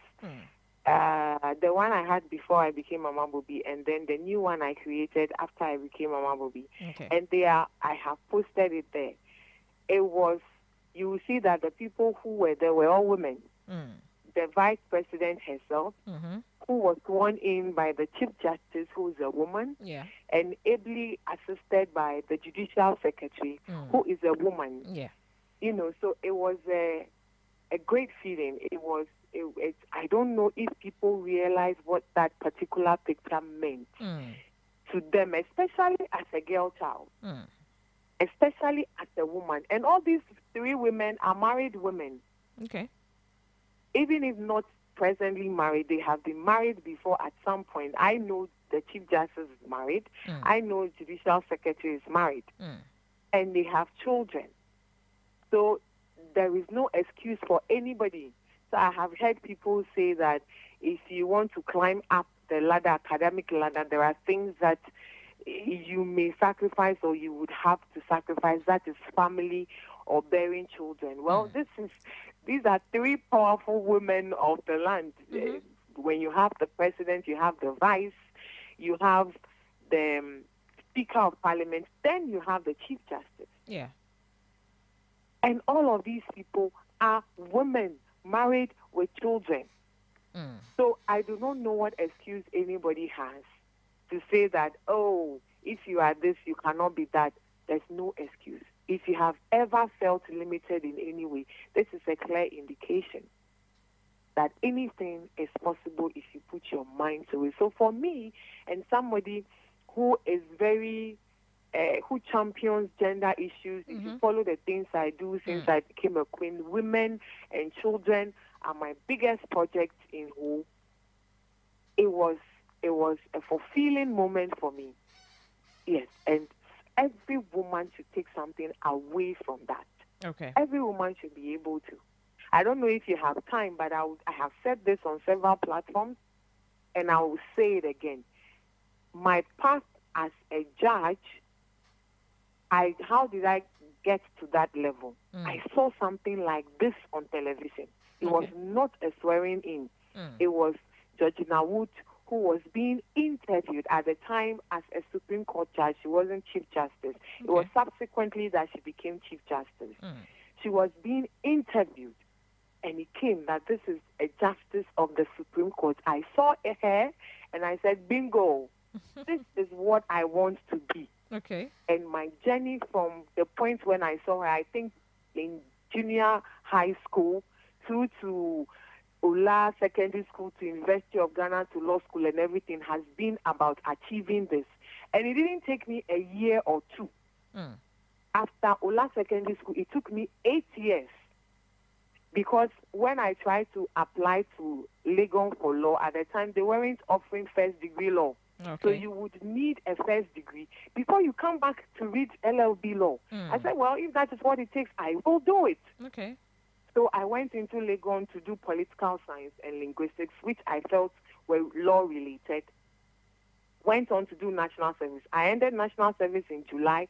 The next month, I was back in Legon reading LLB. It is determination and focus. Okay. And so if this does not mean anything to the woman, I don't know what else, what other motivation yeah, they need. They need. Yes. Okay. All right. So her coming in, I know women always say they need a representation, someone who understands them. They need to tell their own stories. We always say we need someone who will tell our story. Now we have one. And over the period, we've also been trying to define the role of our vice president. How is she going to use her office as a benefit to the many women, the young girls, and then the women in this country? Well, that will be a personal decision by her to champion the cause of women. Okay. And I believe that she will do that. But then you would also see that this woman has not enjoyed enough support from women in this country when she was vying for the position. Oh, okay. I was shocked. But I didn't speak about it because I didn't want to sound political considering my job. But I didn't see women coming together to support her because, if we vote for her, she's going to be the first female vice president of Ghana. Let's rally. I didn't see that. Some of the people who were attacking her were women. And some of the attacks for me were baseless because this is a woman that, well, I don't know if I didn't see a lot, but I didn't see that anybody really had any debt on her. She seems to have a very clean slate. somebody who has been the first female vice chancellor ever in this country, distinguished herself. I think is it a minister of education or something else? Yeah. She distinguished herself. And so I don't know what stopped our women, all the women groups that we have in this country from supporting her. And so it is very difficult for you to now turn around and say, Diane, now that you are there, make sure we get everything. Okay, that's fine. It's so clear. It's for me, I don't think it is fair. But then again, she came to us that she wants to help us, okay? And the people of Ghana voted for her party, and she's there. As a woman, the first of her kind, I think this is the second time she's been the first of an office. Yeah.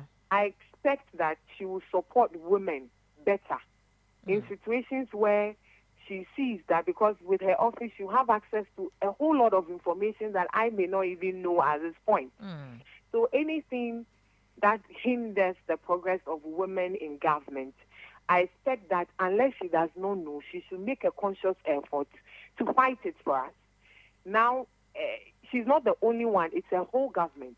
Then decisions will not be taken by only her. Yeah. But for me, it will be enough if she makes an effort for us. She will not solve all of our problems. And because largely, in fact, 6 or 80% of women problems, we have to solve it ourselves.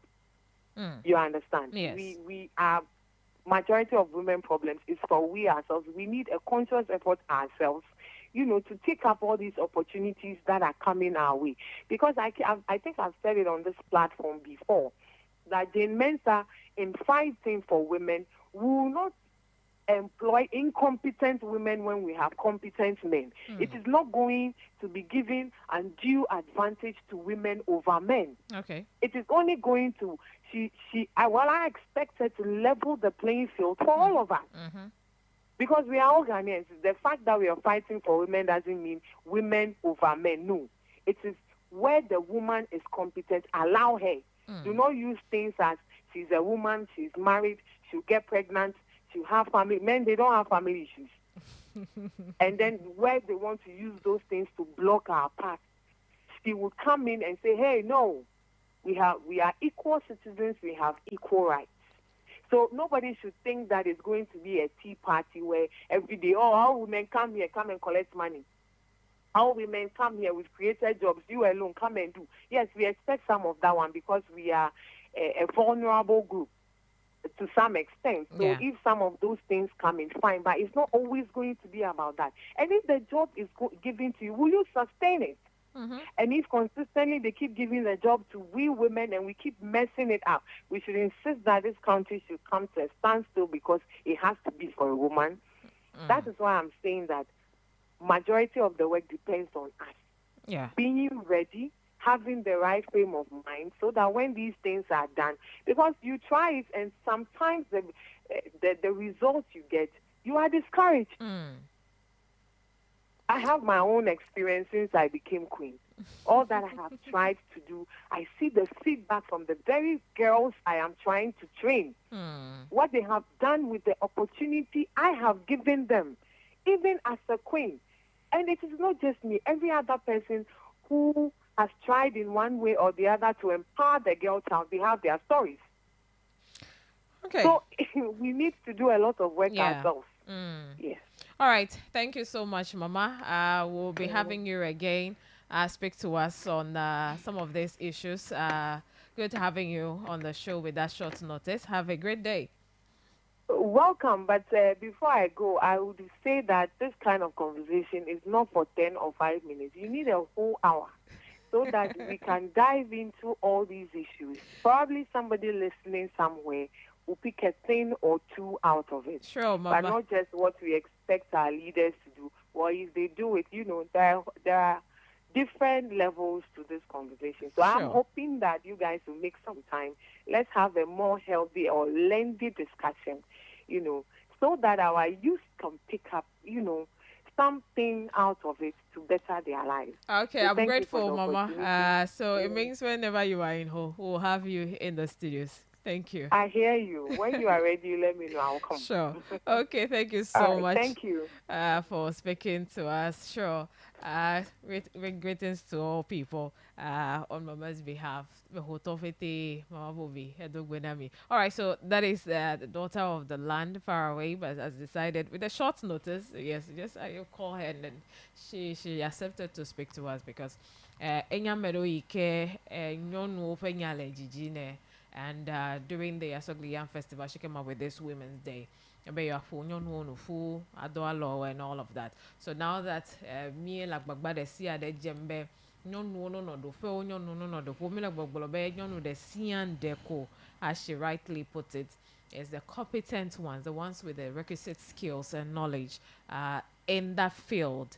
Yeah, we are praying that they are given equal playing ground with all the DCs that are going to be appointed MMD. We want to see women. We want to see women with the affirmative action bill also passed. 30%. We want it to be implemented. Its implementation. And you onya hozi vokwa. Nsi anunya sogbe echie wache settle voko. Would want to hear that oje implementé la be last year yo o passé plus sube mian novi nyon wo mamle opete the view will be draw inspiration from the women who have occupied positions. When you look at all those women you occupy higher offices wa akpobe ne klonpe agbeme wuntinya wa o ha dodo meyen do ko cho ko be wonye nyonu ta. Oh, it's a privilege. And then they automatically they would have to become this. So, but they actually, worked hard to be where they are. And if you are a woman, you worked hard and you are appointed to a position, you enjoy it and you work with your heart. So that is it to all girls and women out there. But we're calling for the support of men. So about what Mama Bobby said, I think one thing that I found really interesting was where she said you don't or you can't employ an incompetent woman over a competent man. Sure. And with that, what she said, like I was really pleased, and I think it's a right one or a good one because in the fact that so far as we say that women can also do what men are capable, men are doing, or what they find interesting, they can do it. You need to be competent. You don't assume office or that position and you stay back because like it sounds weird or it doesn't look good on you when you are being given the nod to lead an institution that contains both men and women.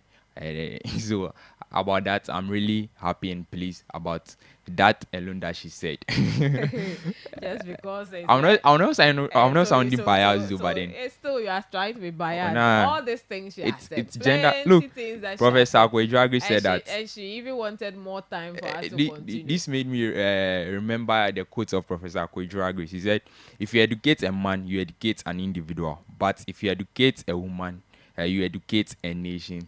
And so that's it. It's about gender equality. So yeah, I'm not trying to be biased. Yeah, you are. I'm not trying to. You're just using to cover it. Meanwhile, even if what you said and we want to bring in that quote, maybe it doesn't match. Anyway, let's just put it there. But one thing also that she drew my attention to is the fact that the support she couldn't get from the women's group, the various women's group. Even now, I am yet to see a lot of flyers and stuffs from women groups, organizations congratulating her. I haven't seen enough of it. I've seen it from individuals. Yeah. Like individuals, myself, any other ladies, some were posting their own things, posting them into groups they belong to. But women's group, we have women's group all over. Yeah. Those groups coming out is too, maybe it's early days yet for us to conclude that. But if she couldn't get the support when she was appointed, and now she has seen the light, after this, all that we can do is come together as women. There's not a time to say that that notion we would always have. Women don't like to support their own. So from this one, I think we need to change the way we think and the way we see our fellow women when they are rising above us. It's no competition against, it's a woman thing. It's not as if we are in any competition with ourselves. But 8:35 will soon conclude here, and then take a breather and come back and tell you what will be next. but about Professor Jinana, look, I'm there, a young girl out there, okay. Though echikake like new ma benevanya ever zigo do so amede ha takwa boki leka me ala ye ha ya spy be yazu Professor Jinana so one day ne ganye be yenye president ne ganye be vice president at least ya strive hard, ya work hard, like you have to work hard to every goal. Though it doesn't come easy, though, but then you just continue working hard, strive hard, then we you still have surely. men who don't strive hard. Even though we That's still have in some places we have women doing well, quite well than men. So not just the women for the girls or women, but also for the boys as well. It's just that we've seen men occupying. Even the Constitution didn't say that he or she. The Constitution was just clear on he. On that side. So it means even the framers never fought. Even in the Bible, like both genders are referred to as he. Men. Yeah. So that one says men, and if it's he, it's categorical. But when they say men, maybe I metem man or more. I cannot be men. But even the Constitution, at that point, that we would say, I will be he or she, was only referring to he, and all through. But now the Constitution means that the Constitution needs to be reviewed, needs to be worked on over 32 years, almost 33. Yes, this year 33. It needs to be worked on. We'll have some fresh, blood. Some Gen Z vibes. Gen Z vibes. You get it now. Not there, Gen Z vibes. All right, so we will listen to the president just inaugurated yesterday. So now he is the president of the Republic of Ghana. Miaga Ase Akpadena speech, and then Mia Atrova. Ghana made its first and most successful a reset, the swearing in of the newly democratically elected president, Jerry John Rawlings, of blessed memory. Our nation was returned to a multi-party democracy with a new constitution that went into effect, and the Fourth Republic was officially established. I refer to it as a reset because in 1993, we made our fourth attempt at establishing a democratic system of government with term limits based on free, fair, and transparent elections. The handover of power on January 7, 2001, between former President Jerry John Rawlings and at the time the newly elected President John Agyekum Kufuor tested that reset, and our nation passed with flying colors. So today, with my induction as the new President of the Republic of Ghana, history is being made once again. And it is a history worth repeating every 4 years with each newly elected president. Today, we're also making a different kind of history, one that speaks to our maturity as a democracy, a nation of citizens enfranchised with the authority at the polls to determine their political future. Today's exercise between the outgoing president, His Excellency, and I, feels a bit like a deja vu. That is because 8 years ago to this day, on January 7th, 2017, we shared this same space and performed this same transitional exercise. At the time, I was the outgoing president, having served one term, and he was the incoming president. He and I both understood on that day, as I'm sure we are today, that it is the people of Ghana that we are elected to serve. Somehow, it seems fitting that it is with Nana Akufo-Addo that I twice shared this stage and this unique historical distinction, because Nana Akufo-Addo and I began our national political careers in Parliament in the same year, 1996. It's the Global Morning Show. Global Morning Show.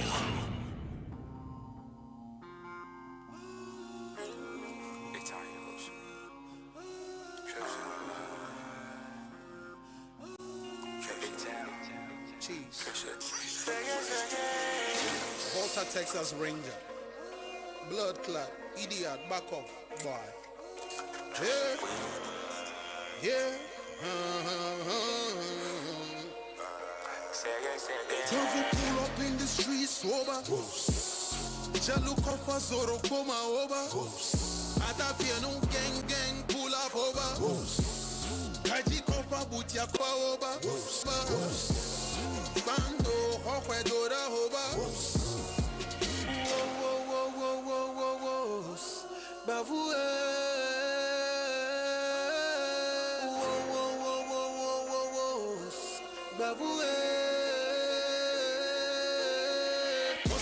Wasaga, wasi hole.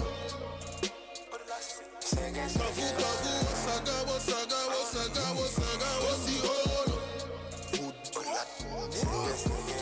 Nyapatana fa, alabagana va. Nyadakpana mauga, lenuna na ota. Apagama micho, we keep it on a low. Nusia no na shina kana trozu closer low. Travel pull up in the streets sober. Jalu kofa zoro koma over. Adafia no gang pull up over. Kaji kofa butia kofa over. Yeah, town but the kofa over. Akachi a boss so ga kofa over. Gang till we die over. Bavu.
Now first another. Okay. She's setting the pace, the tone for other women and ladies to follow. All right. Perry will bring us that one, and then we'll get to the discussion of some of the topics here on the show. Yeah. So let's start. Professor Nana Akufo-Addo. She was born on the 22nd of November in the year 1951 in Cape Coast. Ghana is a former Minister for Education in Ghana. She was appointed in 2013 by President John Mahama after the 2012 Ghanaian general election and served until January 2017 when the Nana Akufo-Addo administration was elected to power. She is a member of the National Democratic Congress. Professor Nana Akufo-Addo, former Vice Chancellor of the University of Cape Coast, Ghana. She was the first female Vice Chancellor of a state university in Ghana. She assumed duty on 1st October 2008, succeeding Emmanuel Addo Obing. Professor Nana Akufo-Addo attended Anglican Girls Secondary School at Koforidua and Ebri Presby Girls School. She then had her secondary education at the Wesley Girls High School in Cape Coast from 1964 to 1971. She completed her basic education honors in English and French at the University of Cape Coast in 1977 and obtained her master's and doctorate degrees from York University in Toronto, Ontario, Canada in 1980 and 1986 respectively. She taught and worked at the University of Cape Coast.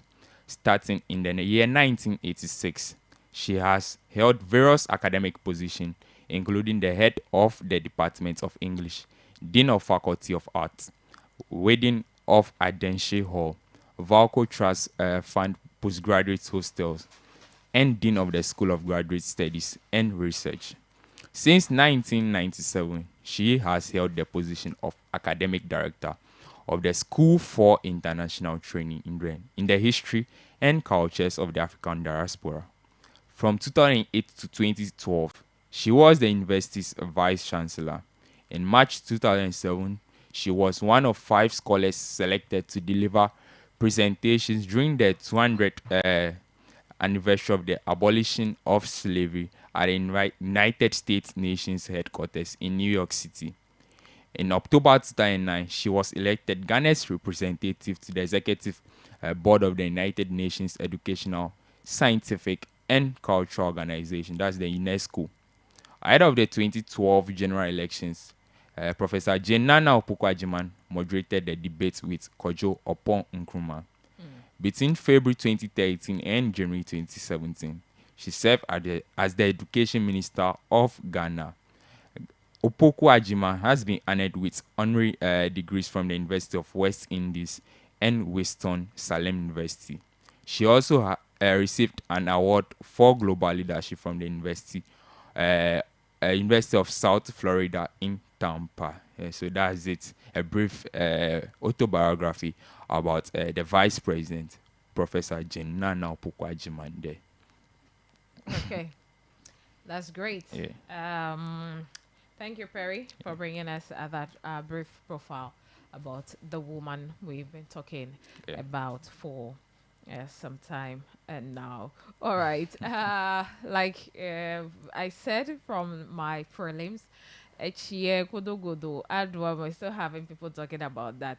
Okay, so Echie de Adwa Messia Megbo Vide Oya Vuchie Minya Be Miamedo Fio mi vai pomia doku lady Echi meten do le miagboche ho daranyo afe ogava joalia ta afia mi to aga here megbe vide ta ne kosara la wunu meva do stilo mi akwara be kosara ike gbonaga ke edore ke megaleji le pevel head work so ovuchie ta ele onyala fodra kaka le chachara vivi henya do ameyo gbo dokwa ado amesia megbolo ta dokomia ahojigbo divie eye ne fia miche ale ike mia a wadodo be mia lechi dadanyi lechi jaja heva ele mia to an lechi ne kudi yi yo me ma depend so much on Ghana water me ponu chakocho water conservation wonti ele ike mia che mia to an ale ebena echie let me do la pe me atu mi apet pipe o ma ngolo be la be mi pora be chile dodo ta me fu mi ngolo be e chi e vazo ne be mi wonu vitu kwira nya go divire ko ako bokiti reka ako konye la ba glo be le tie ku ibe ya hefeta mi a manage chie yo akpe. All right, mi gbona nyame jojoro vire wo gbe ko akono mi agbo le ndi ato ji ike mi agere nya jojo nglopo amekwepe de ka ehwanye no de gbonye ami gbulo be campaign ya mi ovo fifi nuye elengo enye du opopolo ale mi apete mi apasire du ohun apele wa anyo yo togbe gbaglaja alo Williams tenu eya no mi agbole yi mamle o me na ko dada he no no fom de wo dunya agbolo ha no so he's still there in that capacity and movement for change. Good morning. Good morning. How are Good you? morning. I'm doing well by grace. Happy New Year. Same to you. How was the festive season, the celebration? Ah, We are now meeting after the elections as well. yes.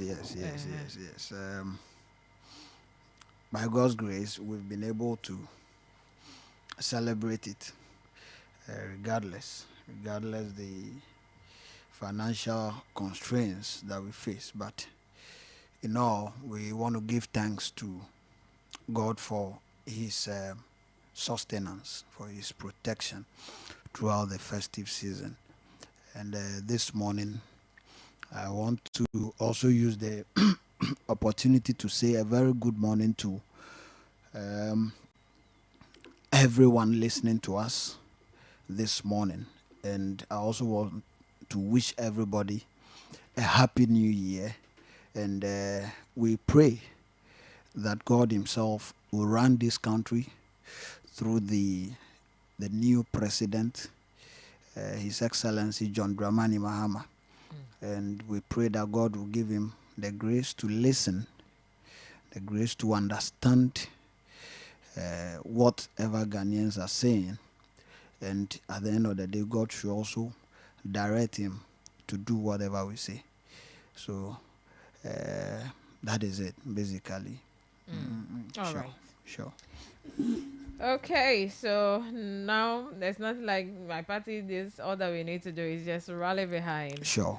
the government in power. Somewhere else, we understand after elections, they all come together to Yeah. govern. Yeah. But here, I think there's one thing left for us to learn. Mm-hmm.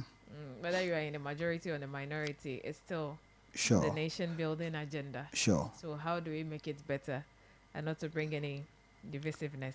All Sure. right. And one thing, that is why after the election, my leader, Alan Kojo Chiramantin, went to the president-elect to give out, now the president, to give him a copy of the GTP. Yeah.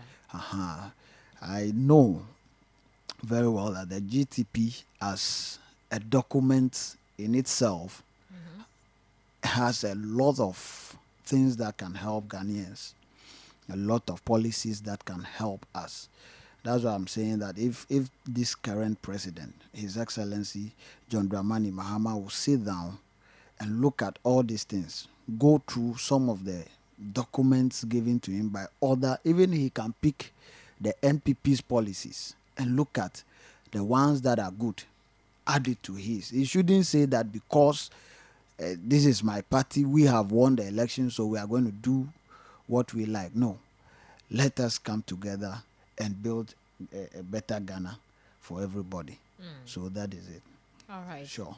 And also that one thing that will come after 2027, 2028. And so they took our manifesto and then this and this. No, he shouldn't listen to it. I was even saying that if John Mahama want to leave a legacy, His Excellency want to leave a very good legacy, he should ignore whatever the MPP, the Movement for Change, will say. Really? Look, yes. What I mean is that because the propagandas, not the good ones. What he will look at as, see, some of the majority of the project that Nanado has left, like the ones that he has not completed, he should go and complete every project.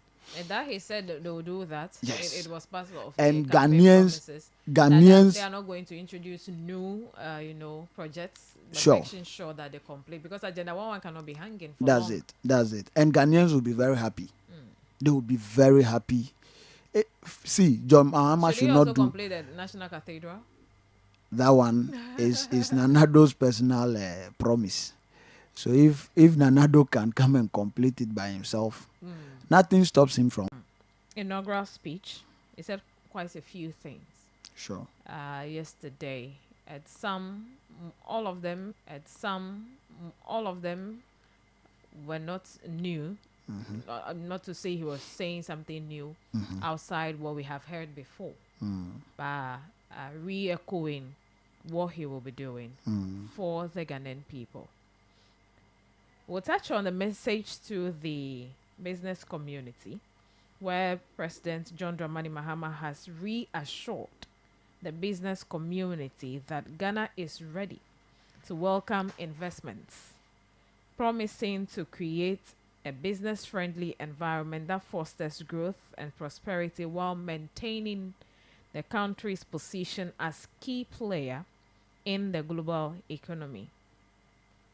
In his inaugural address, President Mahama emphasized his administration's commitment to revitalizing the economy through strategic reforms and policies designed to attract both local and foreign investment. He acknowledged the challenges businesses have faced in recent years and assured stakeholders that his government would prioritize stability, predictability, and an investor-friendly environment to drive economic growth.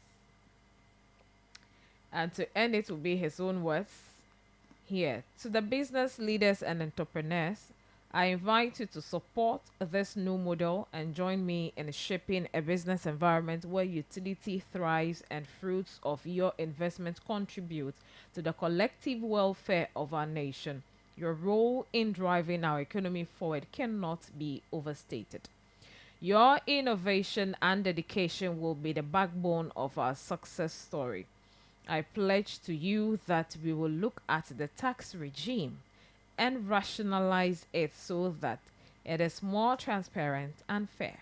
Members of the business community, I assure you that Ghana is open for business. Again, he stated. How have you listened to him clearly when he made his Yes. comments yesterday? Sure. I listened to him, and one thing I realize he's doing is to at least give hope to both our local businesses and then international investors to come down, because it got to a time that even international businesses that are here already have even left. Some have gone to other countries, other neighboring countries. That if someone would not say I am trying to discriminate, I may say that Ghana is far better off, but they've left. So I looking at all what he said yesterday is just trying to give hope, and I know that hope should not just, or what he said yesterday should not just be something that he is telling us, but he should go by it. The hope that he has as a new president, he should give it to the investors or the businesses that need it, so that they can come here and work for the country's good. So it is good to give hope. It is good. And I know that if the companies find, or if they found themselves here with all the new plans that he has put in place, the 24-hour economy, and then so I think there is even a bank coming up to help. So I'll say that it's a new dawn, as he said, and it will help us. It will help the country. So basically, he is just giving hope to the businesses. Sure. All right. So that hope is it indeed going to translate in businesses that have folded up in the past months to come back to do business here again? Is it something we are going to see in happening very soon? Because our tax regime, like he said, he's going to rationalize it. It was the tax that drove those people away. Sure. So if he's able to work on our tax regime, I know that even those businesses that have left will come back. They will come back, because if you are a business in this country and the tax is killing you, and because of that you've left, and you heard that Ghana's tax regime is better than even where you find yourself. I hope you will come back to come and do business and make good profit. So I know very well that if he's able to change something about our tax regime, it will help other businesses to come back. And even the new ones, it will help the new ones to also make profit. So it's a good initiative. It's a very bold initiative. Very bold. Trying to make sure we have an environment where a foreign and local business can thrive. Sure. Contributing to our economy, our GDP, and helping the country grow. Sure. Okay. And one other thing he said is on the employment. He has not forgotten to touch on employment and using that platform to reassure the teeming youth that he is going to, youth unemployment by forging strong partnership with the private sector to create decent and well-paying jobs. He pledged to make inclusivity, accountability, and innovation the cornerstones of his administration's efforts to improve the lives of Ghanaians, particularly the nation's youth. Speaking before an audience of dignitaries, government officials, and an enthusiastic crowd, Mahama articulated his vision for a Ghana where young people are empowered with opportunities to thrive. Acknowledging the significant role the youth played in his electoral victory, Mahama emphasized that their aspirations and concerns would be at the heart of his administration's policies. He described the December 7, 2024 general elections outcome as a powerful affirmation of the youth demand for change and that desire for a future filled with hope and opportunity. Okay. Sure. So basically, so your take, it means on December 7 he has not forgotten the outcome of the election. Is still vivid in his mind that this was a major decision from the youth. Sure. All right. Sure. And one thing I was happy about is even before the election, Mr. Mahama realized that the youth of Ghana lacks or they don't have jobs. So he and his team thought it wise to put up a policy plan for youth, which is focusing mainly on job creation. So I hope if he's able to work very hard and look at certain areas that they can create these decent jobs. For instance,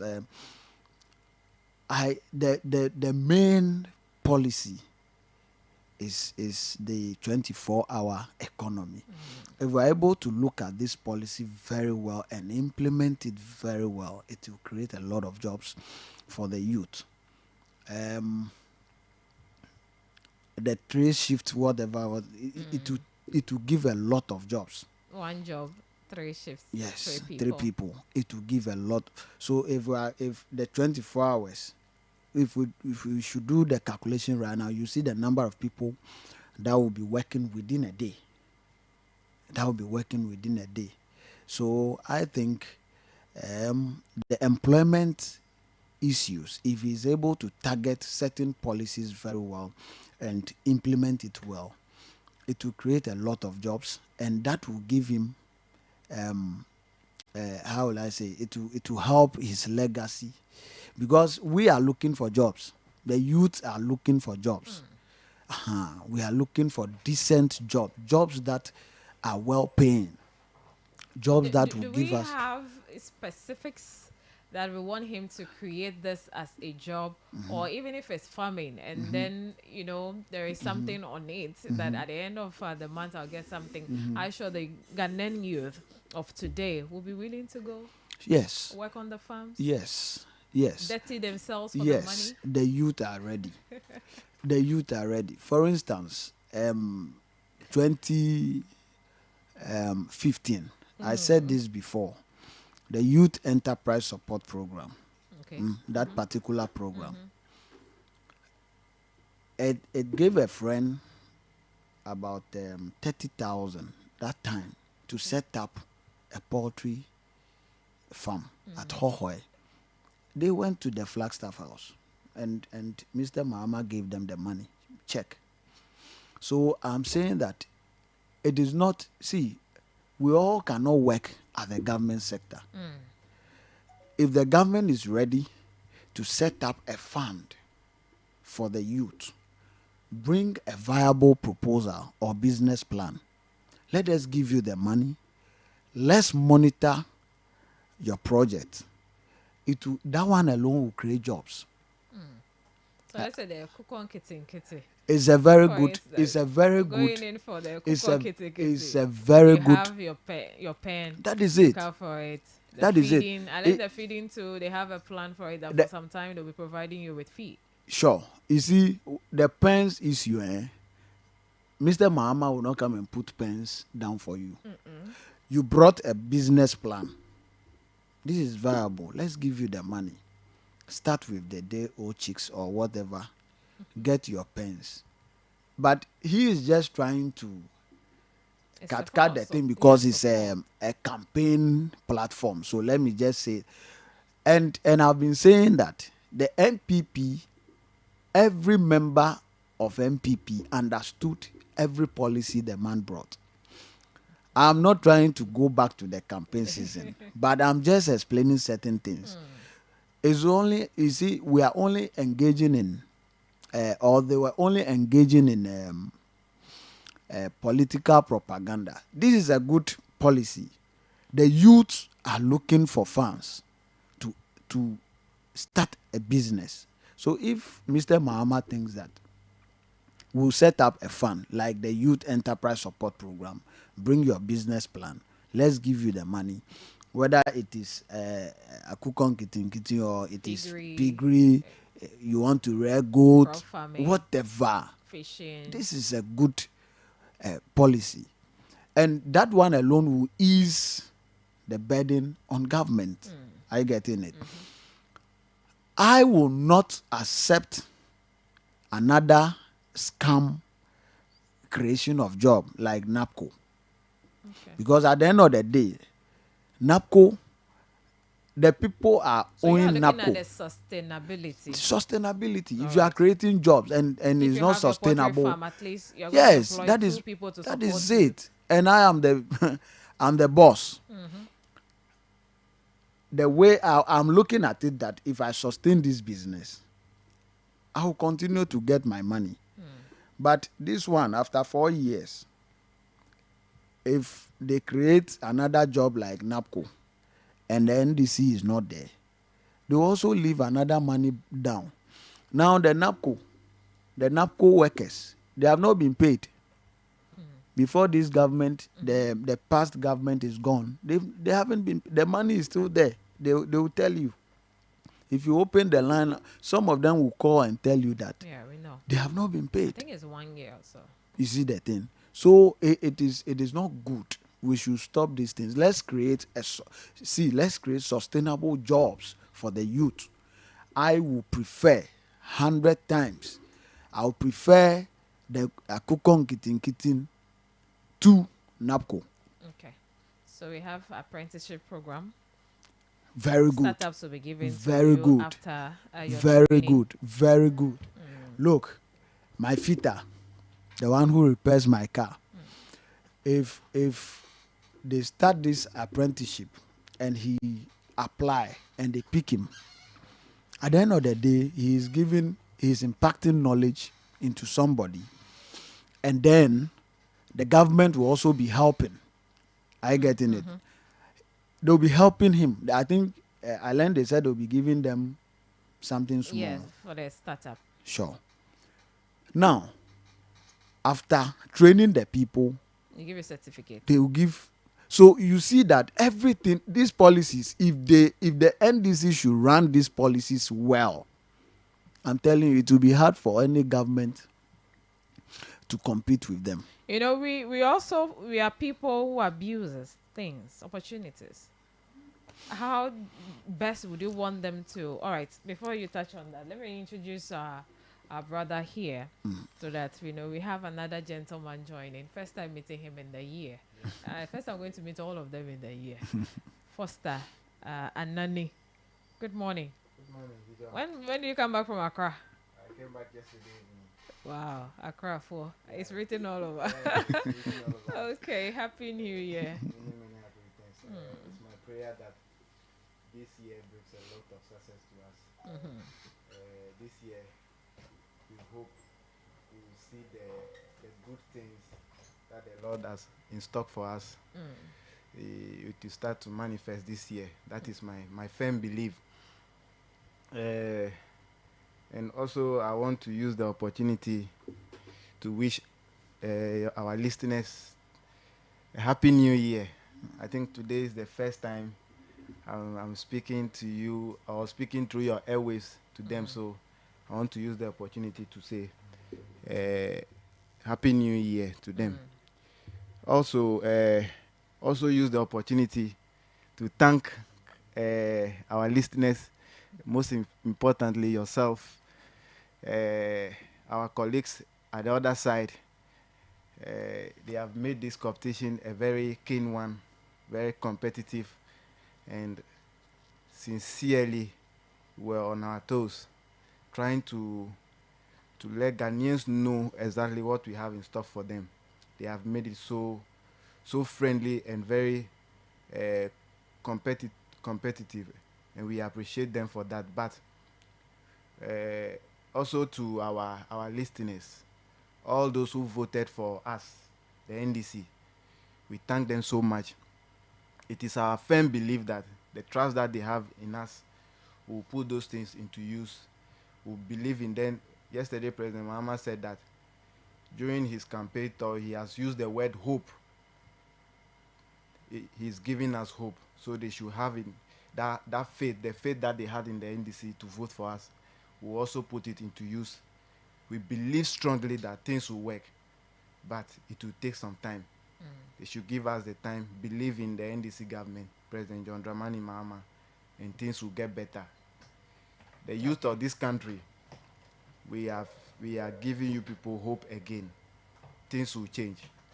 And there is some kind of observation I have made, especially on social media. And I want to let our people know. You see, some people have been silenced for some time now. They believe they are the neutrals. When they were we know them, we know where they belong. But because they have been satisfied during these past 8 years, they've made themselves to be neutrals. Please, this is a caution I am sending to them. They should remain neutral. Because the tangent they want to go, we will not accept it. They should remain neutral. They should be Ghanaian. Already? Yes. Oh, trying to throw some kind of propaganda into that, we will not take that. When they try, we will also come at them. Because we know where they are. But because of Edidija, they have been getting to it for the past 8 years. They feel that everything is okay. Now, they want to portray the thing as if probably things are not okay. We have been in this country all this while. Things have not been okay. They were there. They didn't say anything about it.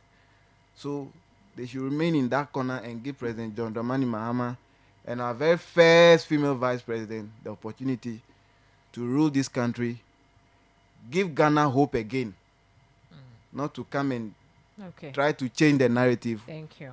We in the NDC will not take that.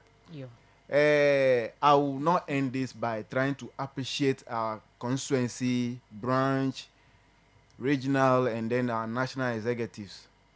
They have done well, putting up the strategies, where we should go, things we should do, the things we need to say to the people.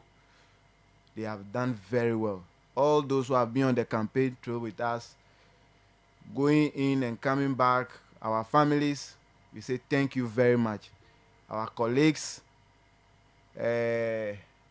communicators from both the other political parties, thank you very much. Let's work together. Let's maintain that same energy and do the work and put Ghana where it needs to be. Okay. It is now a call for all Ghanaians to reset Ghana and let things work again. Thank you. All right. Thank you. Hope you didn't campaign. It's okay because we are moved from campaign. Well, he has, affirmed their support that it is time to support the government to build the country. So you just call on our colleagues, the MPP. They should come. The things are over for some time now. You see, we have not been hearing their voice. They should come. They stated earlier that we'll be going on leave after the elections. Oh, but why should they? Just need to find out from them if their leave is over. Why should they go on leave? The communicators. Yeah, they should come back. Let's do the work. Let's do the job. Okay. We'll call on them officially. We haven't started with it, but officially we'll put the announcement on the page, and I'm sure they'll also put themselves together and we'll start coming. And we'll continue to build Ghana. Sure. Okay, let's so reset. What we were discussing, that we had our first topic already. We'll not go back, but where we were before you came is what you have your bite on. That is the creation of decent and well-paying jobs for the Ghanaian youth. You were even there live, so there's no need reading unless you tell me you've forgotten or you didn't listen. Oh no, I was there. Taking pictures. No, not really. I was there. Okay. Yesterday, listening to President John Dramani Mahama gave me hope. Let me be very honest. Not because I belong to the NDC, but it gave me hope. Because, let me give you this scenario. In 2015, I think 2015, when President John Dramani Mahama went to Parliament, when we were having the DUSO issues, and he was in Parliament, he told us that he has taken responsibility for the DUNSO issues that were going on at that time. We are yet to touch on DUNSO, so yes. let's just focus on I just want the jobs. The jobs. President John Dramani Mahama will create jobs for us. Looking at, yesterday even said it about a 24-hour economy. That it's going to create decent jobs for us, especially with the youth. In the agri-business sector, agriculture and agribusiness. Exactly. To create a lot of jobs. If probably I want to go into farming, where government can give me probably the seedlings, plow the land for me, give me seedlings, give me fertilizer for me to farm, and after farming the produce, it's readily people that are going to buy it are readily available to buy it for me. Why won't I go into agriculture? That is a decent job. That is a decent job. You give me irrigation that probably I can farm all throughout the year, not probably to wait for a season before I plant it, and the market is there for me. I'll be happy to go into it. Recently, the recent farming season that end, a lot of people, they are maize got spoiled because it didn't rain, because they just concentrate on the 2 farming seasons that we have at our side here. So when you give me, you provide that avenue, I have access to irrigation, why won't I do it? It's a decent job. Now farming is not like previously where probably you have to use excessive manpower before you farm. So when the technologies are there, I am sure we'll all go into it. Another one is like this, our factories, where factories know very well that probably when they produce, they can have access to probably export their produce to other countries for us to get some foreign exchange. Why won't I go into it? Why won't the factories invest into it? And you see, one thing we are forgetting is that when government create the enabling environment, that environment where the business owner knows very well that when I invest money into it, when I go to the bank to take loans to come and invest into this business, there is that assurance that definitely I'll get something out from it. Jijo, I am telling you, leave this studio, also go into those kind of things. You know very well that probably when you leave the studio here and you go and you are into this fish farming, after you have invested in it, there are people who will buy it, even if you don't get the market here and you take it elsewhere, some other country, probably neighboring countries, you get people to buy it. Sincerely, we'll all go into this kind of businesses as youths, and it will create job for us. That is why I said I believe in President John Dramani Mahama. When he spoke yesterday, it gave me hope There's that assurance that things will get better. Not that the one that we have been in. Yesterday, when you monitor our social media platform, a lot of people will say that now they can speak. When they have issues as Ghanaians, when they speak, they will not be intimidated. This is the type of government that is coming. That is the type of hope that, when you are on your airways, we saw it happen the past 8 years. Some radio stations were closed down because you wanted to be honest as a host, to tell government the truth that no, where you are going is wrong. They'll come and close down your radio stations. Was it about that or yes, you see, deaths and you see, sometimes your frustrations will push you to say things that probably your profession does not allow you to say on air. The fact is that we all go to the same market.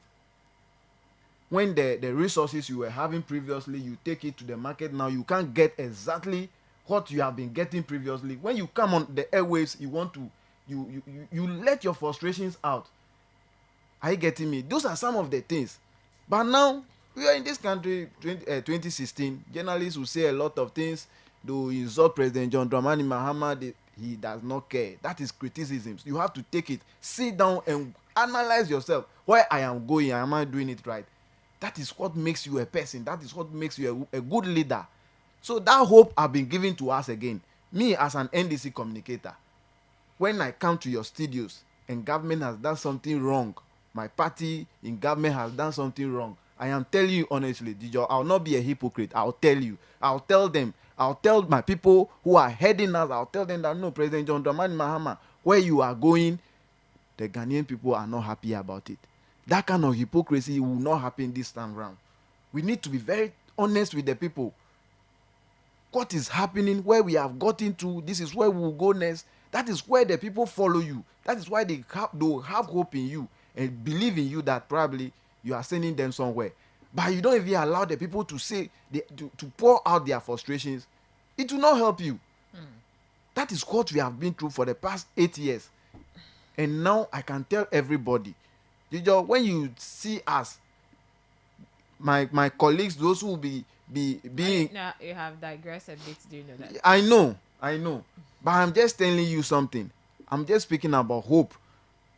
The hope that President John Dramani Mahama has given us as youth, that probably jobs will come, things will get better. That is exactly what I'm just trying to say. When you see us go wrong, you just tell us.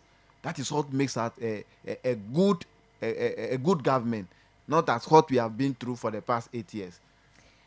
Okay. Well-paying jobs. Okay. I was about to ask a question before I ushered you in, and it still holds. I've not forgotten. Sure. Because it's something that I always think of. Sure. How we abuse, little opportunities that we should rather make the most out of for our benefit. So this period where these policies will soon be rolled out, and people will be benefiting. Let's talk about the abuse, because we want it to be sustained. And if we don't sustain it, then the purpose will also not be achieved. How then do we go about it, Williams? Okay, so let me shift small. I'll come back. You see, one ministry that was created by Nanado, which I really love. And even when they were going to close it, I said no, as an individual, was the Ministry of Monitoring and an Evaluation. Okay. If John Mahama would bring that ministry back, I'll love it.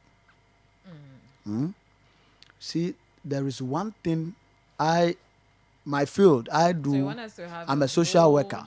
Ministry for monitoring and evaluation. Why am I saying this?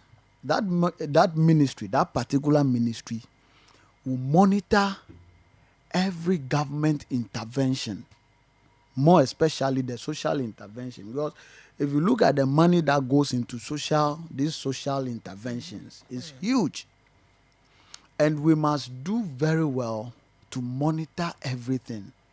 At times when they sit there, they don't monitor anything. No?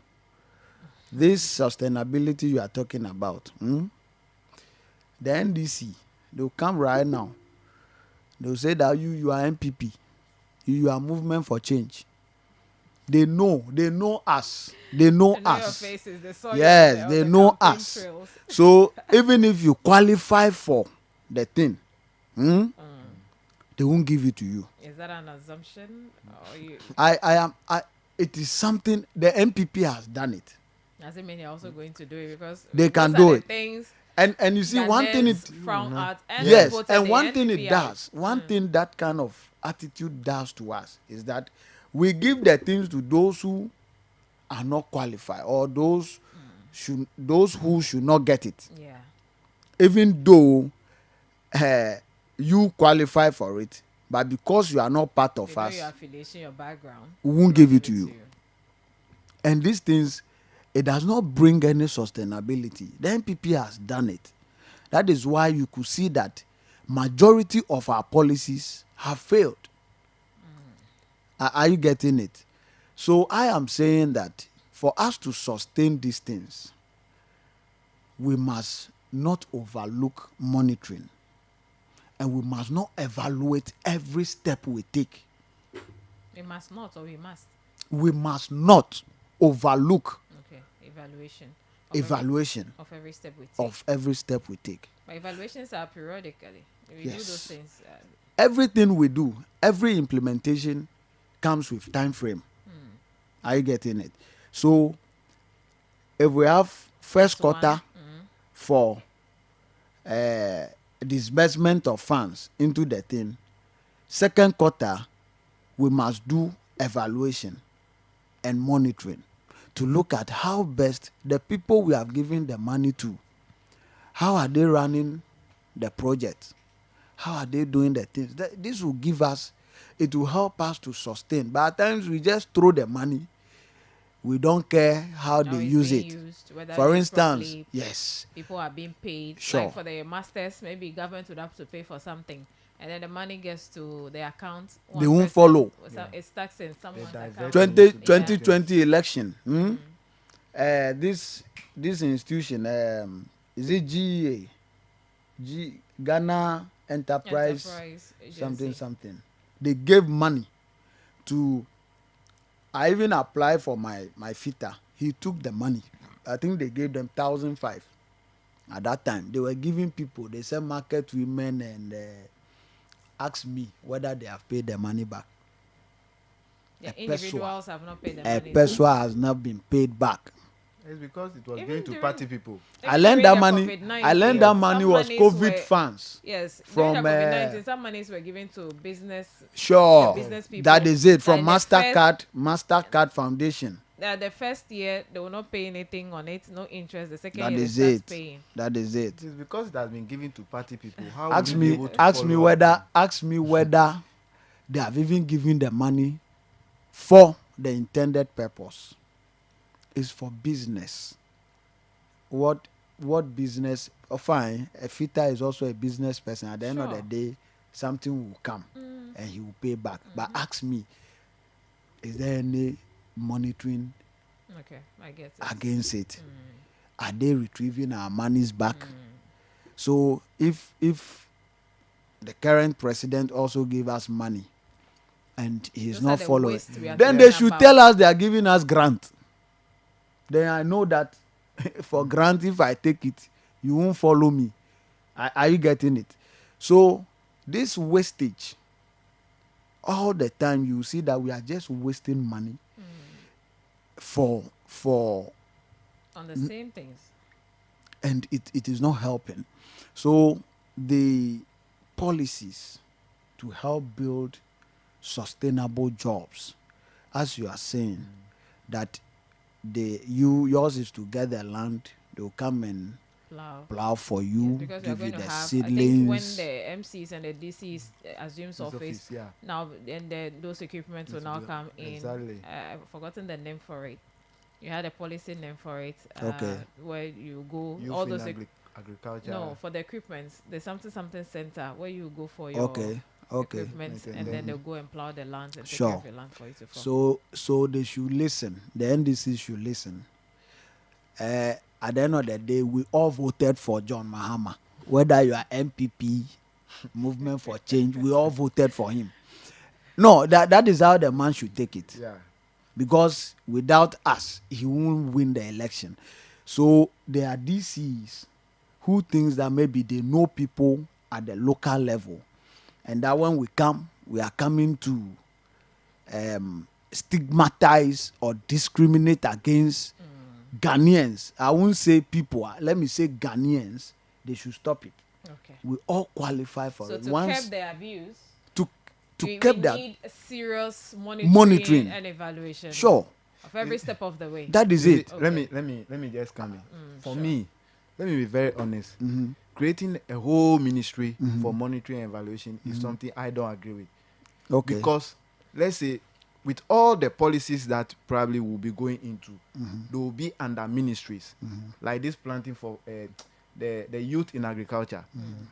The Ministry of Agri can take over, and within the Ministry of Agri, there should be a monitoring and evaluation desk that will be responsible to monitor all the resources that will come in, that they've disbursed, all the projects that they are going into. They should follow. By creating another ministry, there's a minister, a deputy, chief director, those things. Yeah, I believe we will just be wasting. We don't have evaluation officers in the ministries. Maybe I'm sure they have. even if they have, yes. Let's give the them. auditors also comes around. Yes, no auditors. Their job is to come and check that probably the books, all the things that the resources we have given to you, the projects you are going to, those ones there is their job. But the monitoring and evaluation, they go there periodically as the project is going on. They go there and see, no, this one, this amount you have put here, I don't think it is enough. You can add this or take this out. Those one, it they is monitor and evaluate, and then we they see urge the person who is into the project to monitoring exactly. the progress of the policy. By creating another ministry, Jijo, let's be very honest with ourselves. Where this country is now. But I think. So what I believe is that let's empower those ministries. They are monitoring and evaluation department. Let's empower them, give them the resources, so that they can go out and do their job. Okay. Fine. So if you are saying we have those people at don't the forget that ministries, we are dealing with only 60. Sure. Yes. If you are saying that we have those people at the ministry, I think they should move them from the ministries and set up a whole ministry. Then it means that we don't have those people at the ministry. So there. when we budget for their ministry, are we going to give them an extra budget again? So it means no. So here, if we should get it well, if we want to cut down costs. Yes, if we have monitoring and evaluation officer at Ministry of Agri, and we have the same monitoring and evaluation officer at Ministry of Health, we should move all these people to come and be under one ministry. One ministry. You see that one? Should be their work. It will be. See, there will be that independence. Like they are moving from one ministry to oversee every ministry. So there will be that fear. Are you getting what I'm saying? No. Let me. Okay, fine. I know. Maybe no. You see, even what we are saying it's here, not part of people are listening. Sure. The decision makers are listening to us. So probably our input may be considered. But for me, where we are and where we are going, we don't think need much ministries. I don't think we need to create another ministry for. They already existing ones needs to be empowered. Yes, let's give them the resources so that probably within the Agric ministry, when they've given us something, the Ministry of Evaluation and Monitoring can walk straight to the Chief Director's office and then tell him that, boss, this one we are doing, but another ministry, it will be like a bureaucracy. Can you talk to, can the Monitoring and Evaluation Officer have that courage to walk to that is why you are there. You can go. Report back to the you give the report. Why don't you do it? That is why we want people with that capacity so to level report. Is it our main problem? Is that monitoring and evaluation that we do? We don't do it well. The reports we write. The report.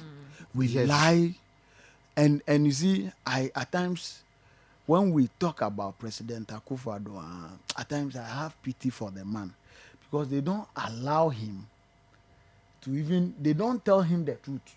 Well, so who monitors the truth teller or the one who is telling the lie? You see, these people, they lie. Even when you go to the assemblies, it's there.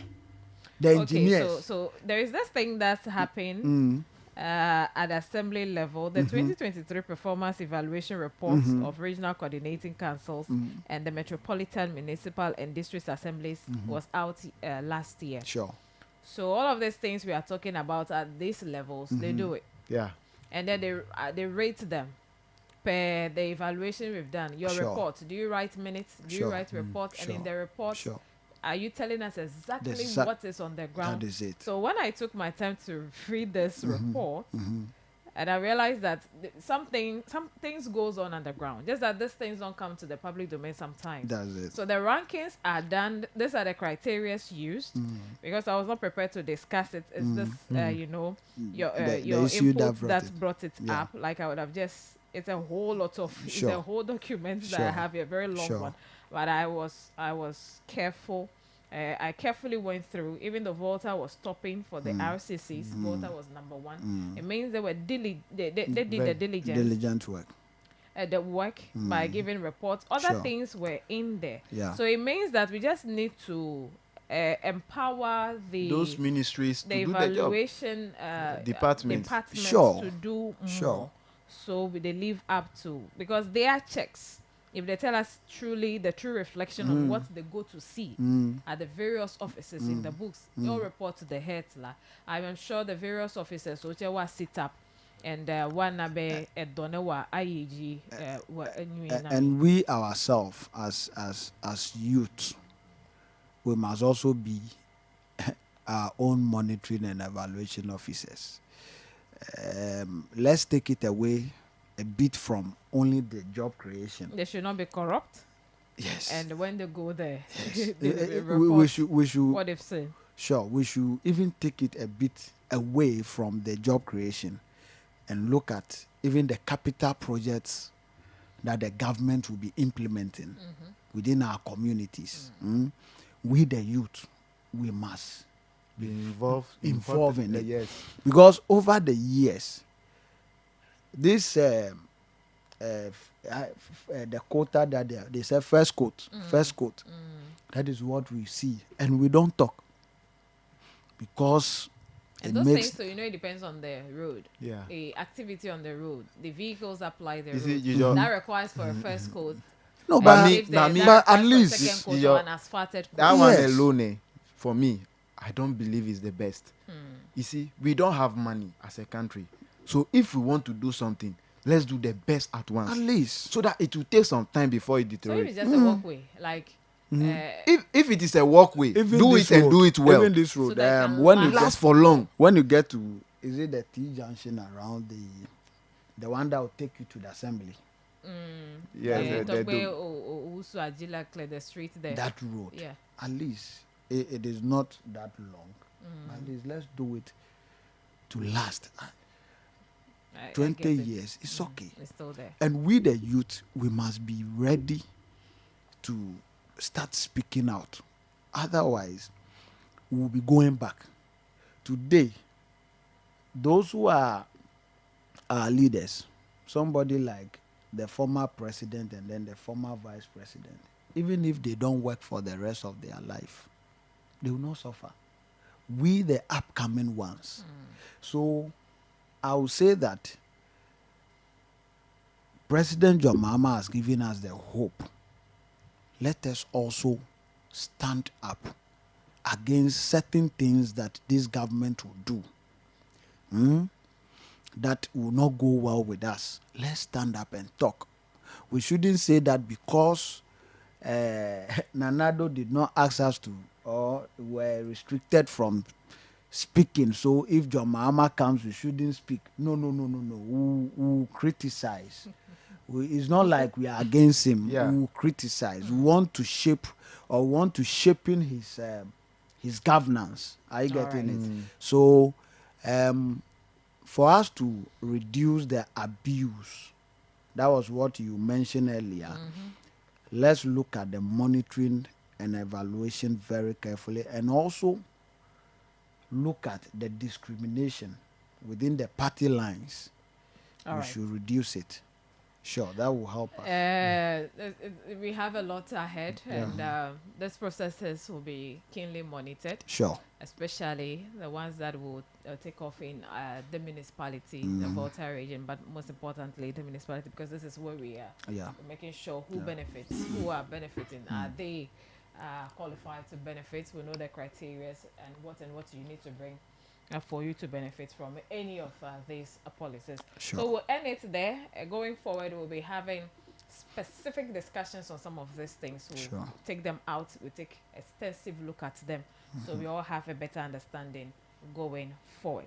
Now, there is this that has, in the news items that we have IES also commenting on. It's one of the details I read earlier. It has to do with Dumso. We are hearing that there's shortage of fuel, and that is from the administration that just left office. They were not able to do the necessary justice to making sure that they get fuel for our plants. So we have just a few days here in the story, but I'll take you through the story so we hear from the man himself. John Jimenapo has raised concerns over an impending power crisis, commonly known as Dumso, due to severe fuel shortage. He said this after the inauguration of the president. He revealed that the country's fuel stock is dangerously low, with only 5 hours of fuel remaining. And he further criticized the outgoing administration for its failure to procure necessary fuel supplies, leaving the incoming administration in a vulnerable position. He says, "I have bad news for you. The confirmation we are getting is that we have only 5 hours of fuel stock. If you look at heavy fuel oil and diesel fuel, we don't have up to 2 days. And so, in 2 days' time, we are likely to run out of fuel." He stated, remember he said this just yesterday, this administration has not ordered any fuel as we speak, and it takes an average 4 weeks for the fuel to arrive and another 4 weeks for the fuel to be treated. And so we are in a very serious situation, he stated in an interview. He said, pointed out that during the transition, the outgoing administration had assured them that fuel parcels had been procured. However, checks indicated that there is not enough fuel to last even 2 days. Is the 2 days starting from yesterday till today? But IES is also in the news again. What are they saying? They've also said that Dumso looms and the Mahama government needs to act swiftly. Is it a deliberate attempt? Someone will ask. The Institute for Energy Security has issued a dire warning about an impending power crisis, commonly referred to as Dumso, urging the Mahama administration to take immediate action. So this follows the concerns from Abdullahi Jinapo. So that is it. Let's get some other thing. That's the backing this claims. Nana Amosi, the 7th executive director of the Institute for Energy Security, highlighted the fragile state of Ghana's power sector during an interview. He attributed the crisis to systemic inefficiencies and poor planning, stressing the urgent need for reforms to prevent prolonged power outages. The IES and other stakeholders are calling for decisive action to address the situation and stabilize the country's power supply. So, in the last State of the Nation address of the president, he said he inherited a country plagued with Dumso.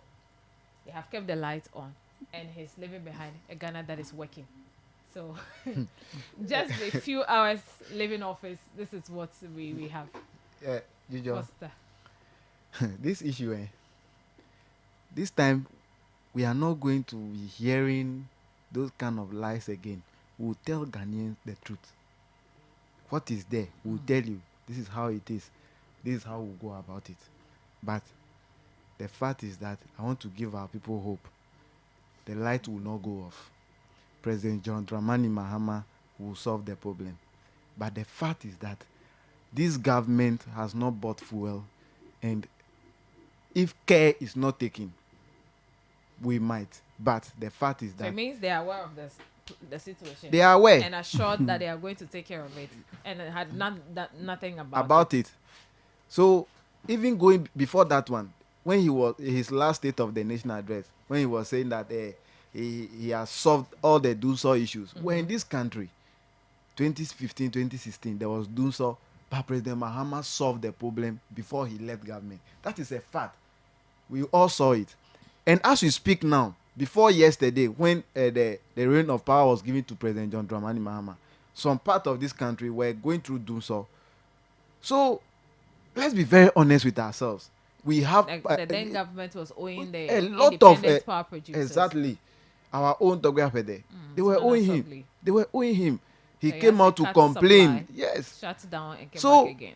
when we are saying now that probably there is no fuel, I don't know why the outgoing government will try to be defending issues. No, we all know that this problem has been there for quite some time, but we'll find solution to them. That one, it is an assurance I'm giving our people. We'll find solution to this issue. You see, we have a lot of plants now that probably it is because government does not have money to buy the fuel. That is why those plants have been left idle. I get To leave it. them ideal, how do we get power? Yes, that is why we are having this challenge. And you see, one thing that the former energy, the outgoing energy minister was saying yesterday when I heard was that we should solve the problem. What Honorable Jinako is saying is, Herbert Scrapper. yes, it was not That true. you are in government now Yes, so to we solve should. the issue. Yes, we'll solve it. But you must be Does it honest mean with your. they deliberately- Yes, that is why he should be honest enough to tell Ghanaians that no, this is the challenge we were having before we're going. This is the where our energy sector has been. These are the depths, or this is where we have been before we are leaving, so that the incoming government will also be prepared. Ghanaians will also be prepared. They'll have it in their mind that no, this is the problems that probably the new government is coming to solve. But they were trying to play some kind of gymnastic with Ghanaians. That President Akufo-Addo himself had to go to parliament and be telling us that he has solved the Dunso issues. That is a lie. Let's be very honest for once. Let's be very honest. The fact is that government has not bought fuel to service those plants, and if care is not taken, we'll be going through Dunso. Let Ghanaians know. We have speaking yesterday. He says not even 2 days. Yes. So I don't know if So the even entire if- country and, now. and he was saying he said that even procure- if they should buy the fuel, Today, it will take 4 4 weeks. weeks for them to even refine it before they can start So using. before the will fuel also comes, 4 take weeks. yes 4 weeks to be treated. 4 weeks to be treated. So that will be 8 weeks. Yeah. You know. Before, but my people, we will solve this issue. So- Believe in us. So that's two. It Is will- it 2 months? I said Yes, we will that's not. 2 months. We will not go into do So so. 2 months before the election, that's the you know The previous the government. previous government sector, you know, the energy Energy sector. sector wants to tell us right now Hmm. that they are not aware of the situation at hand, and they've decided not to even attempt to at least procure the fuels before we're talking about the treatment. Yeah, they were aware. No, the fact is that the MPP government, they themselves know that they were going to lose power. So this lackadaisical way of doing things. I was here in your studios when I told you that, I think October, I said it here that since that time, I've observed that President Akufo-Addo has checked out. Like, he was not the president, he was just there, the ceremonial president. Everything was just there as if we're not having anybody in the helms of affairs. Are you getting me? They were aware, but because they knew very well that they were going to lose their power, they were just there. They were just thinking about themselves, their pocket, how to enrich themselves before probably they leave power. That is exactly what they were concerned about. That's a fact. So if you, as a government, you knew very well that you have the people at heart, why should you do these things? You should find ways, and they were, do you know what they were doing? They were paying their party people who have done contract for them. They were paying them. You wait small before the close of this month.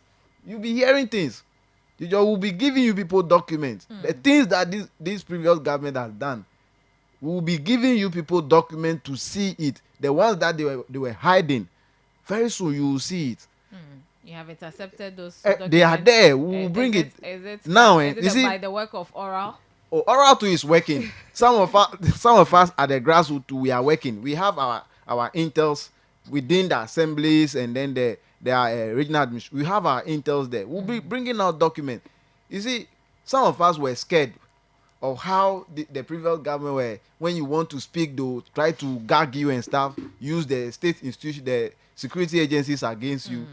Some of us were a little bit scared. That was why we were keeping some of the documents to ourselves. But now we will bring all of them out for people to know the dubious things that they've done. We just don't want to know. Ghanaians now just don't want to know. But we'll solve it. To take its course. Yes, definitely. If anyone has that one misappropriated our funds, be rest assured. Any malfeasance, be rest assured. Oral will come and solve all those people. How about Yoko? Oh, yeah, well, probably for me as a person, if there are some kind of changes within that institution, Yoko, then I'll have Oral that. Is not having any prosecutorial powers, But they are just to provide, when they bring out the evidences and all of that, they hand it over to those institutions themselves will not have anything to say. Okay. Even the people involved will even be willing to pay back everything that they've taken away from this nation. They will be willing, because the evidence will be too clear that probably you cannot do anything about it again. All right, brilliant. Yeah. ECG. Is it light? Yes. Energy. You see, this is not how some of us thought His Excellency former President Nana Addo Dankwa Akufo-Addo will run Ghana. I've always been in shock, because in my university days, that was when, that was 2015, 2016, 2017. He won the election 2016, right? Yeah. It wasn't easy. We were campaigning for him. And we thought that the man would come and solve, if not all, majority of Ghana's problem. He said he inherited a country with Dumsor.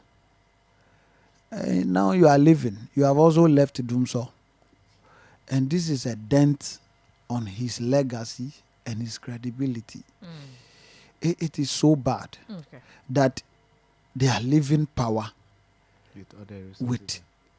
See, so if this should be true, that we are going to be in, let's say that if we can get the fuel before light will come, then for 2 months there will be no light. And if there is light out, that means that even water will not flow, because Ghana Water also uses energy to power their machines. And I think this is so bad. If Nana Addo Dankwa's government is aware of this and they left this behind, then it's so bad. And I want to just say this. I just want to advise the NPP that from now till at least the end of John Mahama's term, they should just keep quiet. They should keep quiet, because they have nothing to say. This government has at least destroyed things to the extent that if you are on their side, you can't counter anything wrong from the NDC side. I'm saying the truth. Because if you do these things, yes, what are you going to say to the NDC if they are also in to do what you have done? Can you stop them? But one thing I want to say is that the NDC, they should listen. the regional chairman to whoever will be the regional minister, up to the national level to the presidency, they should listen. If they don't arrest people who stole Ghana's money, because look, WAEC has been owed for the first time in the history of this country. I don't know if any other government has also owed WAEC before. That's what I'm saying. I stand to be corrected. It has never happened before. But we have huge sums of monies in people's rooms which can solve problems. We are now paying people underground.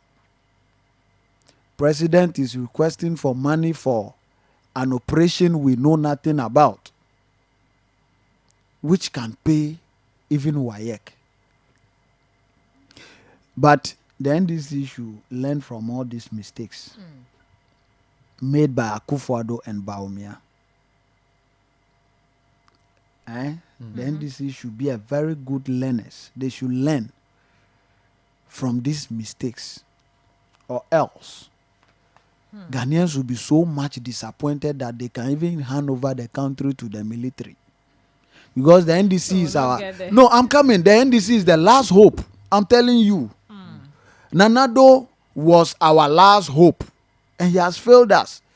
Then we realize, no, now maybe Mahama, because look, Ghanaians don't like NDC. I'm telling you, because of the way. No, I'm telling you, but it's just like the NDC has become a necessary evil. Like whether you go for it or not.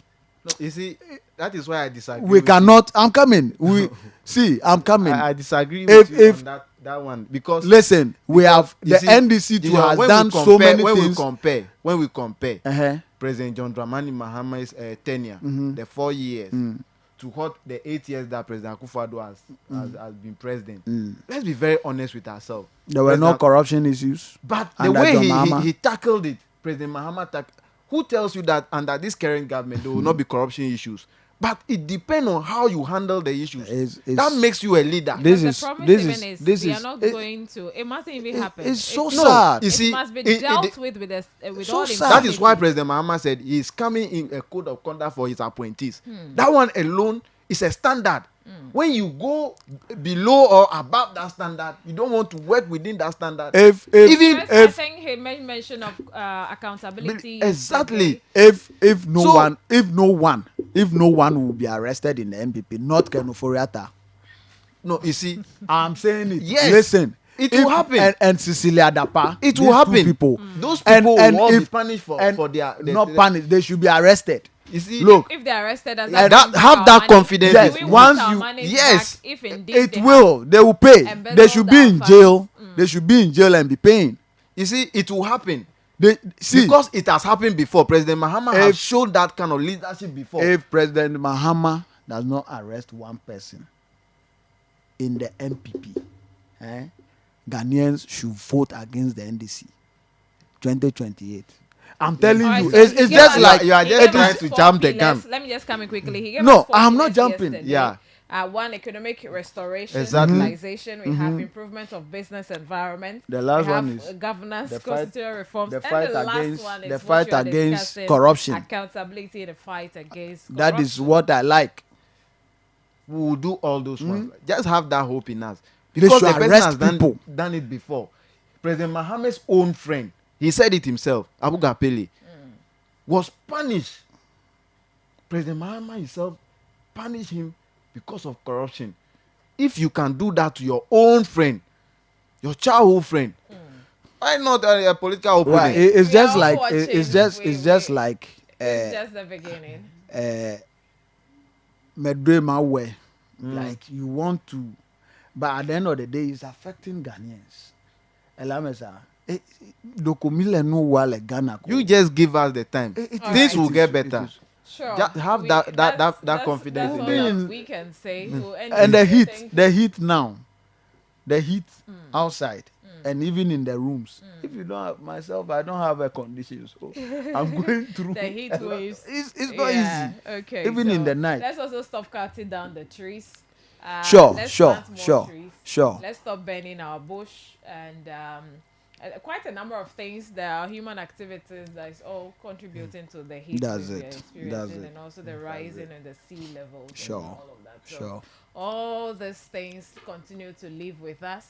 If you don't like the heat, if you cheat on nature, this is the results you get. If you destroy nature, this is the results you get. We need to protect nature and the environment. We are ending it. Oh no, let me say this thing before we go. I just want to give hope to our people again. My friend. I don't want to call hope. Hope. Oh no, you can. When you call me Mr. Hope, I'll be glad when you call me Hope. But the fact is that have confidence in John Dramani Mahama. With that, it's early days yet. So yes, it is not early days yet because the reason why I'm saying this is that President John Dramani Mahama has been there before. Are you getting me? So but it's been 8 years. Yes. And even the 8 years that President John Dramani Mahama, things has happened within you come and correct all those things. And then we have 90 days that you'll be bringing us those 120 policies. And we also have 120 days. So we are looking at. Don't worry. Days. But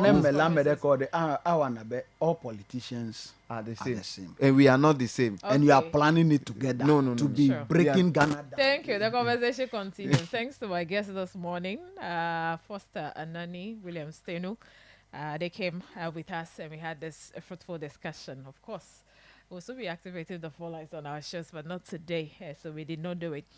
Continue listening to Global FM. Today is Wednesday, the 8th of January, a day after the inauguration of the president and his vice, the first female vice president. We are counting the days today, because we always count the day you took the oath, and that's where you took office. So it's counting. The days are counted. Thank you, gentlemen, for coming. And thanks to all our listeners and viewers. We appreciate your time with us as always. And those still sending me welcoming messages. Thank you. Happy New Year to everyone who is now. If today is the first time you're listening in your life or in the year, Happy New Year. Continue listening. We have great conversations coming apart in the coming weeks. Continue listening to us. Eban Bates is next. Perry was with you and Thames as well for the streaming. My name is Joyce Jejo Afola. Tomorrow.